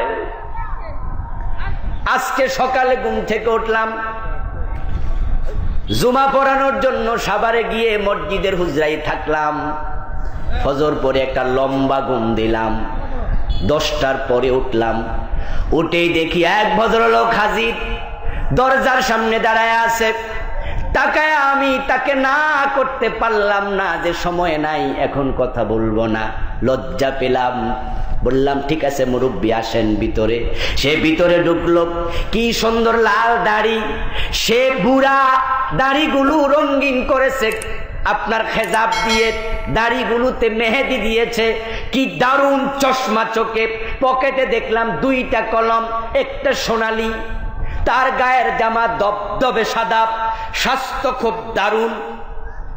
দেখে আমার মনে হলো 1 ক্লাস ভদ্রলোক, হয়তো লাখ কোটিপতি, ফাজার উজিব থেকে নাইমাইছে, এমন হলো তার অবয়ব। বাধ্য হয়ে একটু সময় দিলাম। সম্মানী মানুষ, কেন এসেছেন বলেন? বলতেছে হুজুর আমার স্ত্রীর ক্যান্সার, আমি একজন মাদ্রাসার শিক্ষক, সব বেচা কেনা শেষ, এখন টাকা পয়সা নাই, তাই আপনার কাছে আসছি, জুমায় কিছু টাকা তুলে দেন, সাহায্য করেন। বড় কষ্ট পেলাম। হতেও পারে আল্লাহ কখন কারে কোন বিপদ দেয় বলা তো যায় না। মনটা সাপোর্ট করলো, এত চমৎকার ড্রেস আপ, চমৎকার বডি, লাল দাড়ি, কি সুন্দর লাগলো। তাই আমি জানতে চাইলাম, কিউরিওসিটি হলো, কি করেন মহোদয়? আমি শিক্ষক। কি পড়ান? সায়েন্সের টিচার, অঙ্ক পড়াই, বিজ্ঞান পড়াই। কোন মাদ্রাসায়? কয় ঢাকার অমুক মাদ্রাসা। আমি নামও শুনি নাই। তখন থেকে সন্দেহ জাগলো, কয় কি রে ঢাকার কোন জায়গায়? কয় শাহালির পাশে। শাহালির পাশে কামেল মাদ্রাসা তো একটাই, সেটা হলো শাহালি মাদ্রাসা। আর কোনটা? কয় এটাও। কি নাম? বাইতুল আতিক। আমি কই শুনতে মনে হয় কৌমি। কয় হ্যাঁ কৌমি কামেল মাদ্রাসা। কি মাদ্রাসা? কৌমি কামেল মাদ্রাসা। আমি কই কোন ক্লাস পর্যন্ত আছে? কই ক্লাস 8। তো এই হইলে কামেল হয় কেমনে? মাত্র শুরু করছি তো শুরু করলে কামেল হইল কি দিয়া? আচ্ছা মুরব্বী আপনার বেতন স্কেল কত? ৬,৩০০। আমি কই ইন্না লিল্লাহ, দপ্তরির বেতনও তো ৭,০০০-এর বেশি। কথা বুঝলেন? অথচ আমি এতক্ষণ ভাবছিলাম জাস্ট জানার জন্য প্রশ্ন করছি, কিন্তু প্রশ্ন করার পরে মনে হলো লোকটা একটা চরম মিথ্যাবাদী। আমার রাগ আসলো। আজকে সকালবেলা ঘুম থেকে ওইটা কার লগে দেখা হইতাছে। আমি আর রাগ ডাক না রেখে সরাসরি বললাম, মুরব্বী বিপদে পড়ে আসছেন, সাহায্য সমর্থ থাকলে করব, কিন্তু আমার তো কষ্ট লাগছে। আপনার মতো বুড়া মানুষ এতগুলা মিথ্যা কথা কেন বললেন? তার জবাবটা আগে দেন। আপনি এতগুলা মিথ্যা কথা কেন বললেন? জবাব দেন। এবার কয়, না হুজুর আমি তো শিক্ষক, আমি কি আপনাকে কিচ্ছু জিজ্ঞাসা করছি না, মিথ্যা কথার জবাব দেন। মানি ব্যাগ পকেট থেকে বের করে আইডি কার্ড হাতে দিয়া কয়, দেখেন আমার বাড়ি ঢাকায়। আমি কই আপনার আইডি দরকার নাই, মিছা কথা কেন করছেন এইটা আগে কোন। হাত বাড়ে আদে মুসাফা করতে বাধ্য হইয়া মুসাফা করছে, উঠটা দৌড় মারছে। ও ভাই আমার, মানুষ কত নিচে নামে। আল্লাহর রাসূল এ কথা 1400 বছর আগে বলে গেছেন, এমন একটা জামানা আসবে লা ইউবালিল মারউ মা খাযা মিনহু, যেই জামানার মানুষগুলো খান কি নিচ্ছে, কোথা থেকে নিচ্ছে চিন্তাও করবে না এটা হালাল না হারাম, সামনে পাইলে পকেটে ঢুকাবে। ওই চরিত্রের জামানাওয়ালা একদল মানুষ আসবে, ওই জামানার মানুষগুলোর মাঝে পশুর মাঝে পার্থক্য থাকবে না। ওই জামানা আসবে না, এসে গেছে। টাকার অঙ্ক যখন বেড়ে যায়, ঈমান তখন কমে যায়। যদি 10 টাকার নোট মসজিদের সামনে পড়ে থাকে, গোশকের অভাব নাই, কার টাকা নিয়ে যান, কার টাকা। যদি এটা 1000 টাকার নোট হইতো, তাহলে স্যান্ডেল দিয়া চাপ দিয়া খাড়াই থাকতো। এরকম চরিত্রের লোক আছে না নাই? কেউ যেন টেন না পায় যেখানে যে টাকা পইরা রইছে। ও ভাই আমার, হারামের মাঝে আরাম নাই, হারাম খেলে মুক্তি নাই, হালালের মাঝে আছে আরাম। আপনি কি দেখেননি দোস্ত, আমাদের দেশে যারা হারাম খায়া বড় লোক হইছে, তাদেরকে আল্লাহ মাঝে মাঝে শাস্তি দিয়া আমাদের চোখ খুলে দেয়, পূজা শিক্ষা নে। ওই যে ঐশী নামের ক্লাস 9-এ পড়ুয়া ছোট্ট মেয়েটা, তার মা বাবা 2 জনকে জবাই করছে।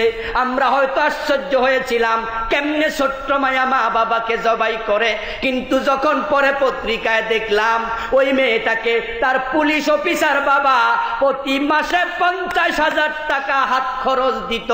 ওই পুলিশ অফিসার মেয়েরে দিত 50,000, ছেলেরে দিত কত, বউরে দিত কত, সাংসারিক খরচ কত, তার বেতন কত, হিসাব করলে বোঝা যায় লোকটা নিত্যদিন হারাম খেত।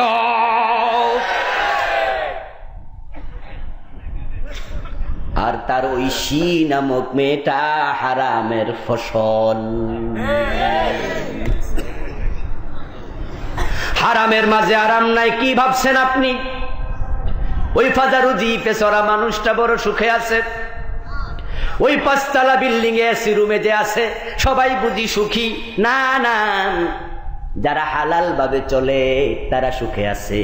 হয়তো 10 তলাতেও সুখে, তারা আবার গাছতলাতেও সুখে। আর যারা হারাম ভাবে চলে, এসির মাঝেও ট্যাবলেট না খাইলে ঘুমাইতে পারে না। হারাম যারা খায় তাদের ছেলে মেয়েগুলা মানুষ হয় না, অধিকাংশ এগুলো মানুষ হয় না। ও বন্ধু, ঘুমাবে কেমনে রাতের 3টা? এখনো যুবতী মেয়েটা বাসায় ফিরে নাই। টেলিফোন করলে কই আব্বা আরো আধা ঘন্টা পরে আইতাছি, এখনো খাওয়া শেষ হয় নাই। এর মানে মদ খাইতাছে। নাইট ক্লাবে নাচতেছে, বারে বসে যুবক ছেলেটা আড্ডা দেয়, বাবারে ফোনে জানায় গেট লাগাইও না, আমি আসতে আরো আধা ঘন্টা 1 ঘন্টা লাগবে। রাতের 3:30টায় কলিং বেলে টিপ পরে বাবা মা বসে বসে অপেক্ষা করছে। কলিজার টুকরা মেয়েটা তো বাসায় ফিরেনি, ছেলেটা বাসায় ফিরেনি, ঘুমাবে কেমনে? দরজা খুলে দিয়া দেখে ওই ছেলে ঘরে ঢুকছে, তবে কথাবার্তা অসংলগ্ন, কি যে কয় বোঝা যায় না। মুখের কাছে গিয়া দেখে মদের গন্ধ। ও বাবা, আপনি বলুন, আপনার নিজের ছেলে মেয়ে যদি মদ খাইয়া ঘরে ফিরে মাতলামি করে, বাকি রাত কি আর ঘুম আসবে? ট্যাবলেট খাইতে হয়, না হয় উপায় থাকে না। কিন্তু নরসিংদীর ভাইরা, যারা সমাজে নিম্নমধ্যবিত্ত, যারা নিম্নবিত্ত, ও গরিব শ্রেণীর মানুষ 1000 জন আপনি তালিকা করে খোঁজ নেন, সেখানে ট্যাবলেট খাইয়া ঘুমায় 1000-এর মাঝে 10 জনও পাবেন না।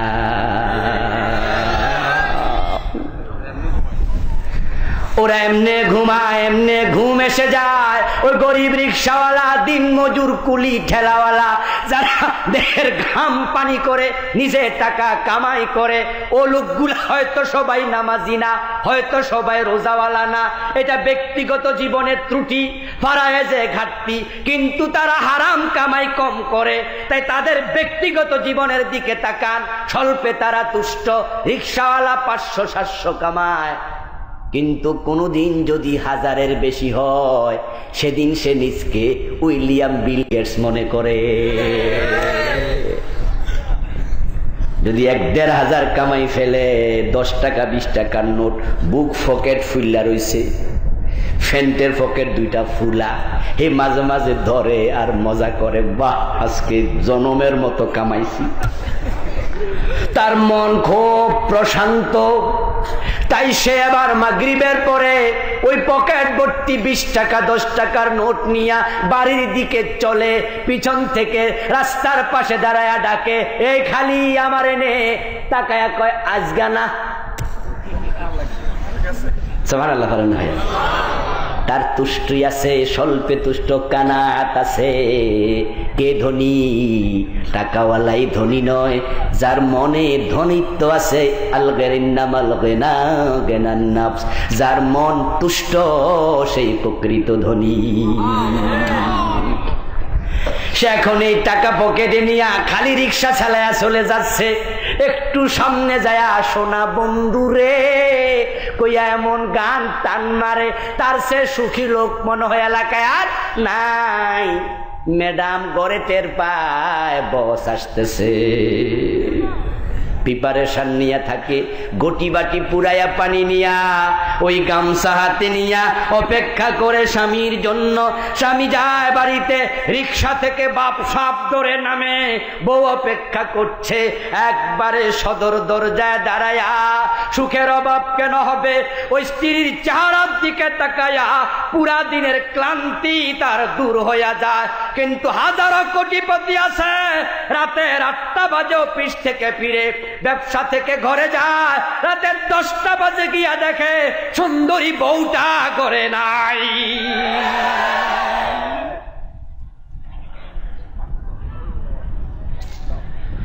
ফোন দেয়, জিজ্ঞাসা করে তুমি কই আছো? কই যে ড্রাইভারকে নিয়ে একটু বাইর হইছি। কোথায় গেছো? কই বসুন্ধরা শপিং মলে। রাতের 10টা বাজে কি করো? আমারে সন্দেহ করো নাকি? করে মোবাইল কি ঝগড়া করবা? কই তুমি না শুরু করলা। কথা বোঝেন নাই? ও আমার ভাইরা, চলছে 2য় মহাযুদ্ধ, বিশ্বযুদ্ধ। তাই দেখবেন যারা হারাম খায়, হারাম পথে চলে, স্বামীরে বউ বিশ্বাস করে না, বউরে স্বামীয়ে করে না, একটা 13 বিয়ে করা লাগে।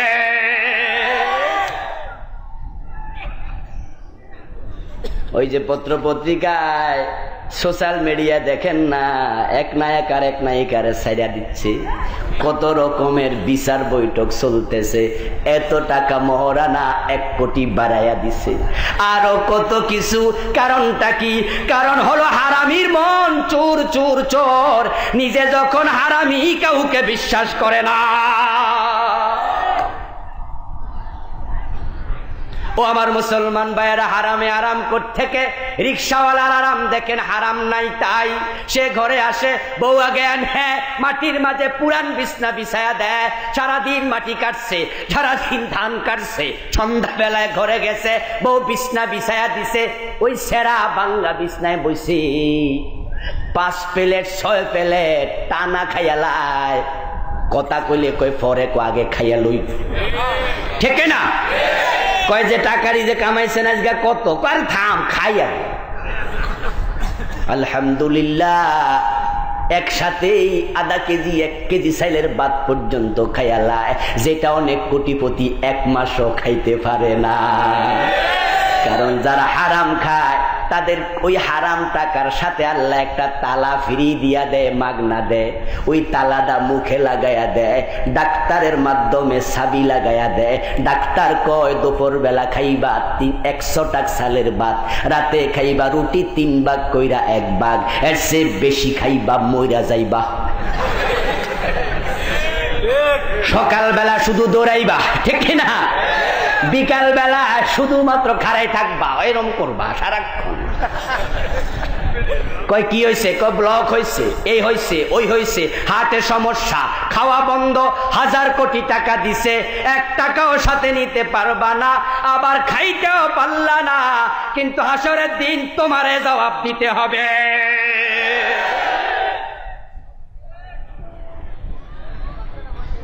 ও ভাই আমার, হারাম টাকা দিয়া কেন কোটিপতি হওয়ার স্বপ্ন দেখো? কি দরকার, কি দরকার? 3.5 হাত মাটি, এই তো তোমার শেষ ঠিকানা। কিন্তু এমনও তো হতে পারে 3.5 হাত মাটি সেটাও কপালে থাকবে না। মানুষ এমন জায়গায়ও মারা যায় কবর দেয়ার লোকও নেই। চায়না থেকে বিমান আকাশে ওঠে, মালয়েশিয়া যাওয়ার পথে 296 জন যাত্রী নিয়ে হারায়া গেছে, আজ পর্যন্ত হদিস মিলে নাই। এমনও তো হতে পারে 2-4 কোটি টাকা, 100 কোটি টাকার মালিক সেখানে যাত্রী ছিল, কোটি টাকা আছে, কপালে কাফনের কাপড়ও নাই, কবরের মাটিটাও নাই। সিলেটের ইলিয়াস আলীর কথা ভুলে গেছেন বন্ধুগণ? কেন ভুলবেন? এগুলো আপনার জন্য আমার জন্য উদাহরণ। সিলেটকে 2য় লন্ডন বলা হয়, যেখানে এয়ারপোর্ট থেকে বের হওয়ার সময় বাংলাদেশের ভিক্ষুকেরা ডলার ভিক্ষা চায়। এই বাংলাদেশের ভিক্ষুকরা কয় স্যার $1 দেন। চালাক আছে, কারণ $1 দিলে তো 70, 5টা দিলে তো 350, ঠিক না? 80 হলে তো 400। সিলেট বাংলাদেশের একমাত্র জায়গা যেখানে কিছু কিছু মার্কেটে সরাসরি ডলার দিয়ে মাল কিনা যায়, যেটা ঢাকাতেও যায় না। ওই সিলেটে অনেক বড় নেতা ছিল ইলিয়াস আলী, কিন্তু আজকে কোথায় আছে সে কেউ জানে না। 100 কোটি টাকার মালিক, তার বাচ্চা বড় হয়ে বাচ্চারা মাকে বলবে, মা চলো না জুমার দিন, ঈদের দিন বাবার কবরটা জিয়ারত করি। হয়তো তার বউ আসল দিয়ে চোখের পানি মুছে বলবে, তোর বাবার যে কবর কোথায় আমি তো সেটাও জানি না।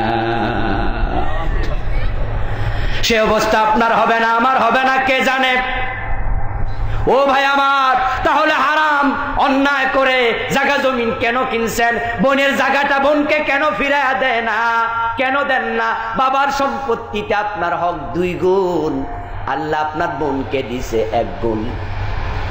বোন যখন জাগার জন্য আসে, ভাই তখন চোখ বড় কইরা কয়, জায়গা সম্পত্তি নিলে বাড়ি তার কোনোদিন আসতে পারবি না। বোনকে ধমকায়া তারায়া দে, ও আমার ভাই, বোনের সম্পদ দেন নাই, ধরে রাখছেন, নিজে জবরদখল করে ভোগ করতেছেন, এমন 2-4 জন এখানে আছেন না নাই? আমি বলবো আজকে গিয়ে বোনকে ফোন দেন, কালকে সকালে জানাইয়া দেন, তোরটা তুই আয়, বোন নিয়ে যা। কারণ হাসরের দিন বিপদে পড়ে যাবেন। আপনার কিন্তু 3.5 হাতের বেশি না, তো কার জন্য রেখে যাবেন? যাদের জন্য রেখে যাবেন ছেলে মেয়ে, আপনার আমলের হিসাব তারা দেবে না। তবে বন্ধু, বোনকে যদি আপনি বড় বোন হয় হাতে ধরে বলেন, ছোট বোন যদি হয় মিষ্টি করে বলেন, বোন তোমার এই সম্পদ তো 20 লাখ, 30 লাখ, 50 লাখ, তুমি যদি বাইরে দিয়ে যাও তাহলে আমি কিছু কম দেব। এখন তুমি কও কত দিতাম? আমি 50-এর জায়গায় 30 দিলাম, বাকি 20 তুমি আমারে মাফ করো, তোমার ভাইয়ের ছেলেরা, ভাই বাতিজারা, মেয়েরা খাবে। বোন যদি বলে আমার 5 লাখ হইলে চলবে, বাকি 45 লাখ আমি তোমারে দিয়ে গেলাম, আল্লাহ মানা করবে না। কিন্তু বোনকে নারাজ রেখে একা না খাইলেও আল্লাহ ছাড়বে না।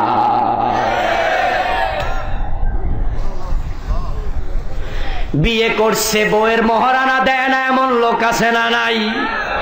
এখানেও 2-4 জন আছেন না নাই? বিয়ের সময় হুঁশ নাই, সুন্দর দেখা পছন্দ হইয়া গেছে, মেয়ের বাবা কইছে 10 লাখের নিচে না, ছেলে কয় 12 লাখ হইলেও আসি, দেয়ার সময় কয় টাকা নাই, বউরে পরে কয় কিসের টাকা, সব তো তোমার। বউ কয় সব লাগবো না, আমার 10 লাখ দাও, বেশি কথা কইও না, নিও, বয়স মাত্র কত হইছে, বুড়া হই। এভাবে বন্ধু সময় যেতে যেতে যদি হুট করে মরে যান, হাসরের দিন বউয়ের স্বামীকে ছাড়বে না। ফাইল আটকায়া ঘোষ খাচ্ছেন, হাসরের দিন সবার টাকা ফিরাই দিতে হবে, সবাই লাইনে খারাবে। আল্লাহ সেদিন সবাইকে স্মরণ করিয়ে দেবে, আসামিকে পরিচিত করিয়ে দেবে, কারণ তিনি সেদিন ন্যায় বিচারক।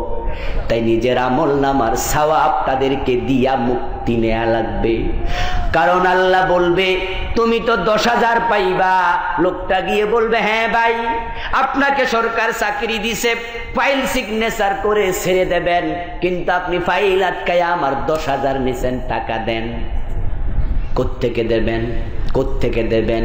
তাই আমার পরামর্শ, যারা ঘুষ খান তারা কিছু টাকা লগে নিয়েন, মনে থাকবো তো, কিছু টাকা লগে নিয়েন, কারণ না হলে করতে দেবেন। আল্লাহ তো নেই বিচারক, না দিলে তো তিনি কদম লাগতে দেবেন না, হিসাব দিয়া যাবেটা। এখন টাকা যখন নেবেন ছেলে মেয়েদেরকে বইলা যায়েন যেন পলিথিন দিয়া পেঁচাইয়া দেয়, না আবার টাকা মাটিতে দইরা গুনে খাইয়ে লেব। কিন্তু বন্ধু, কবর থেকে হাসরের ময়দানে ওঠার সময় ভুলে যদি আবার না নেন, উপায় নাই। আমার বন্ধু কথাগুলো বলে বুঝাচ্ছি, টাকা না দিয়া সেদিন বাঁচতে পারবেন না, কিন্তু সেখানে তো দুনিয়ার টাকা অচল, এ টাকা তো চলবে না। দেখেননি কাপনের কাপড়ে কোনো পকেট থাকে না, ওই 1000 কোটি টাকার মালিক খালি হাতে, পথের ফকির সেও খালি হাতে। এজন্য হারাম খেয়ে পাগলের মতো সামনে দৌড়ানো দরকার নাই। রাসূল বলছে একটা জামানা আসবে মানুষগুলোর হিতাহিত জ্ঞান চলে যাবে, আমরা তাদের দলে যেতে চাই না। যারা সুদ খাচ্ছেন থেমে যান। আপনি কিসের নামাজি, আপনি কিসের রোজাওয়ালা, আপনি কিসের ইবাদতকারী? আল্লাহর রাসূল বলছে যে 1 টাকা সুদ খাবে মান আকালা দিরহাম রিবা وهو يعلم أنه أشد من 36 زينة। যে ব্যক্তি জেনে শুনে 1 টাকা সুদ খায় তার আমলনামায় 36 বার জেনার গুনাহ লিখে দেয়া হয়। 100 টাকা সুদ খেলে 3600 বার জেনার গুনাহ লিখে দেয়া হবে। 1000 টাকা সুদ খেলে 36,000 বার জেনার গুনাহ লিখা হয়। একটা পতিতাও তো তার জীবনে 36,000 বার জেনার বয়স পায় না। সুদ ছেড়ে দেন, ছেড়ে দেন। সুদ খেলে 73 গুনাহ হয়। আইসারুহা আইয়ানকে হাররাজুল উম্মাহ, সবচেয়ে ছোটটা হলো নিজের মায়ের ইজ্জত নষ্ট করা। ও ভাই, আর কত নিচে নামবেন? এজন্য যারা সুদ খাচ্ছেন আমি অনুরোধ করে যাই, আজকে সিদ্ধান্ত নেন রিজিকের মালিককে। চিৎকার দিয়া বলেন না কে? আপনার রিজিক তো নির্ধারিত, নিজের রিজিকটারে হারাম বানান কেন? আর রিজকু মাকসুম, রিজিক বন্টিত হয়ে গেছে। মা কুদ্দিরা লিনাফসির শাইআ ইল্লা হিয়া কায়না, তিনি যা লিখেছেন জাফাল কালাম, কলম শুকায়া গেছে, এটা কমবে না। ইন্নার রিজকা ইয়াতলুবুল মারআ আকসারা মা ইয়াতলুবুল মারউ, যে রিজিকটা আল্লাহ লিখেছে ওই রিজিক আপনাকে খুঁজতেছে। আপনি যেমন রিজিক খুঁজতেছেন, রিজিক আপনারে খোঁজে আপনার চেয়ে বেশি। শুধু শিলা ধরেন, বাড়াবাড়ি তাড়াতাড়ি করা দরকার নাই, হালাল ভাবে আগান। আল্লাহ যদি দেন আপনি নিয়ে কুলাতে পারবেন না। কিন্তু আমার ভাইয়ারা, আজকে আমরা ওজনে কম দিচ্ছি, হাজার হাজার ব্যবসায়ী মালে বেজান মিশাচ্ছি। মিথ্যা কথা না বললে নাকি ব্যবসায়ী হয় না। হাজার হাজার না, আমার মনে হয় কোটি ব্যবসায়ী বাংলাদেশে যদি থাকে, তার মাঝে 1 বা 2% সত্য বলে, বাকি 98% মিথ্যার আশ্রয় নিয়ে ব্যবসা করছে। অধিকাংশ ব্যবসায়ী মিথ্যার আশ্রয় নিচ্ছে, ভালো আছে খুব কম। মিথ্যা নাকি ব্যবসার এখন পুঁজি হয়ে গেছে।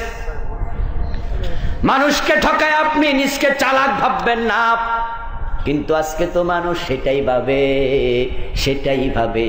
যদি কারো কাছে মিছা কথা কইয়া ঠকাইয়া দিতে পারে, পরে মুস্কি হাইসা কয় বেটা বেকুব, বুঝতে পারে না আমি যে মিছা কইছি। মানে উনি পণ্ডিত মশাই। আলেম ওলামা পাইলে আরো বেশি ঠকায়, বাটফারের উপরে সিটার, চরম অন্যায়কারী। হুজুর মানুষ, হুজুর তাইলে বোঝে হেরে ঠকাইতে সুবিধা, হেরে ঠকাইতে সুবিধা। ভাইজান, এ পাঞ্জাবিটা কয় টাকা?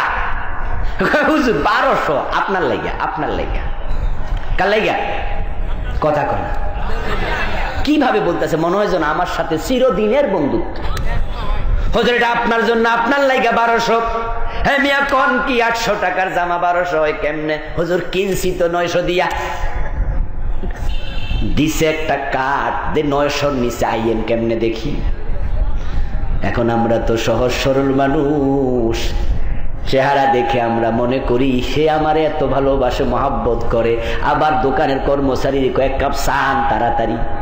কই না না, চা খাওয়ার টাইম না। হুজুর ঠান্ডা খান বা সর্দি আছে, কই নরমাল টান। আহারে মহাব্বত কারে কয়?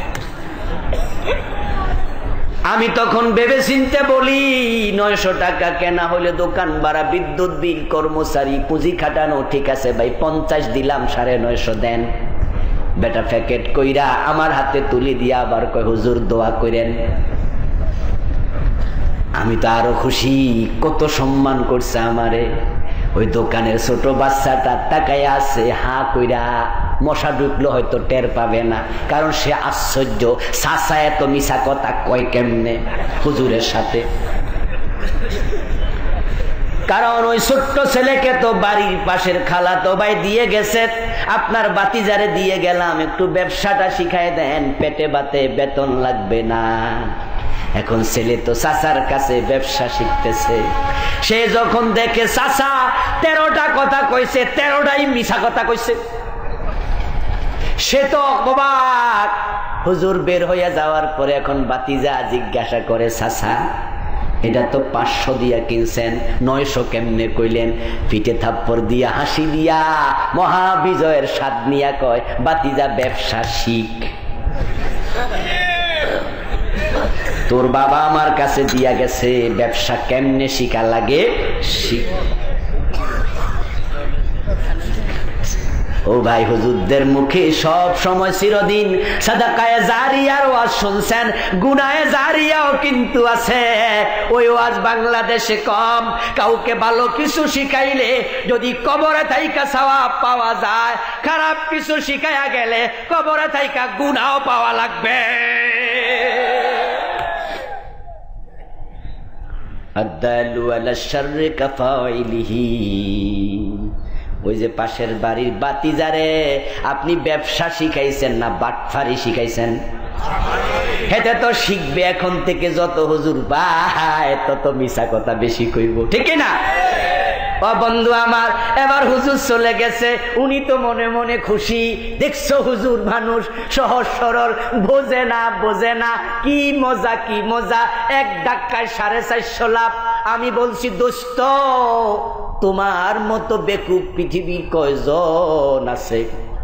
তুমি যদি মিথ্যা না বলে আমাকে দেখে বলতেন, হুজুর আমার এই পাঞ্জাবি 950 নিচে আমি বিক্রি করতে পারবো না, পছন্দ হলে নেন, না হয় আসসালাম, তাহলে 450 লাভ হতো।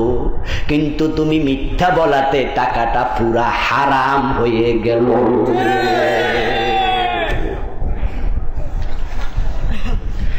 এখন হারাম কামায়া উনি বাহাদুর সাজছে, বুঝে।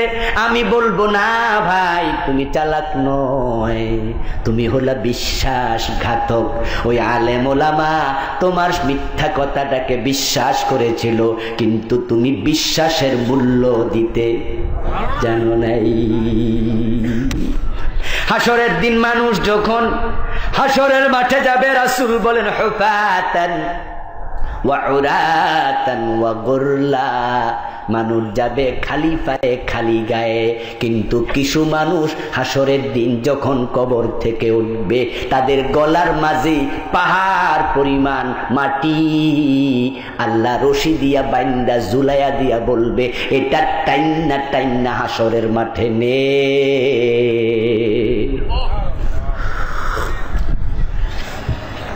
আল্লাহ রাসূল বলেন, মান আখাযা শিবরাম মিনাল আরদি যুলমা ফাইন্নাহু ইউতাওয়াকাহু ইয়াউমাল কিয়ামাতি বিসাবঈ আরদিন। রাসূলের হাদিসের উপর বিশ্বাস আছে না নাই? আল্লাহ রাসূল বলছেন যে জুলুম করে 1 বিঘত পরিমাণ জমি দখল করবে, সেটা হাসরের দিন 7 গুণ বড় করে গলায় ঝুলিয়ে দেয়া হবে। এজন্য হারাম থেকে বাঁচুন, হারাম ছেড়ে দেন, হালালের মাঝে কল্যাণ খোঁজেন, এখানে বরকত হবে। মসজিদের ইমামের দিকে তাকান, 5,000, 7,000, 10,000, 15,000 বেতন পায়, কিন্তু ফ্যামিলিতে শান্তির অভাব নাই। ছেলেগুলো মানুষ হয়, মেয়েগুলো ভদ্র হয়, তাদের সন্তানেরা কত আরামে আছে, গায়ের জামাটাও ইস্ত্রি করা থাকে, টেনশন করা লাগে না, এসা পরে ঘুমায়, এক ঘুমে ফজর হইয়া যায়, সে প্লেট খাওয়া লাগে না। হারামের মাঝে আরাম নাই, হালালের মাঝে আরামে ভরপুর। তাই সিদ্ধান্ত নেন, এখান থেকে সিদ্ধান্ত নিয়ে বাড়ি যান, আজ থেকে কোনো হারাম খাবো না, হারাম খাবো না, হারাম খেতে এক কদমও আগাবো না। আমার মা বোনেরা স্বামীকে সহযোগিতা করুন, স্বামীদের আয়ের সাথে ব্যয় মিলাবেন। যখন দেখবেন আপনার স্বামীর বেতন 40,000, খরচ করে 45,000, তখন আপনি হিসাব করবেন, জিজ্ঞাসা করবেন, ও আমার প্রাণপ্রিয় স্বামী, বেতনের চেয়ে বেশি খরচ করো কোত্থেকে? তুমি কি ঘোষ খাও নাকি?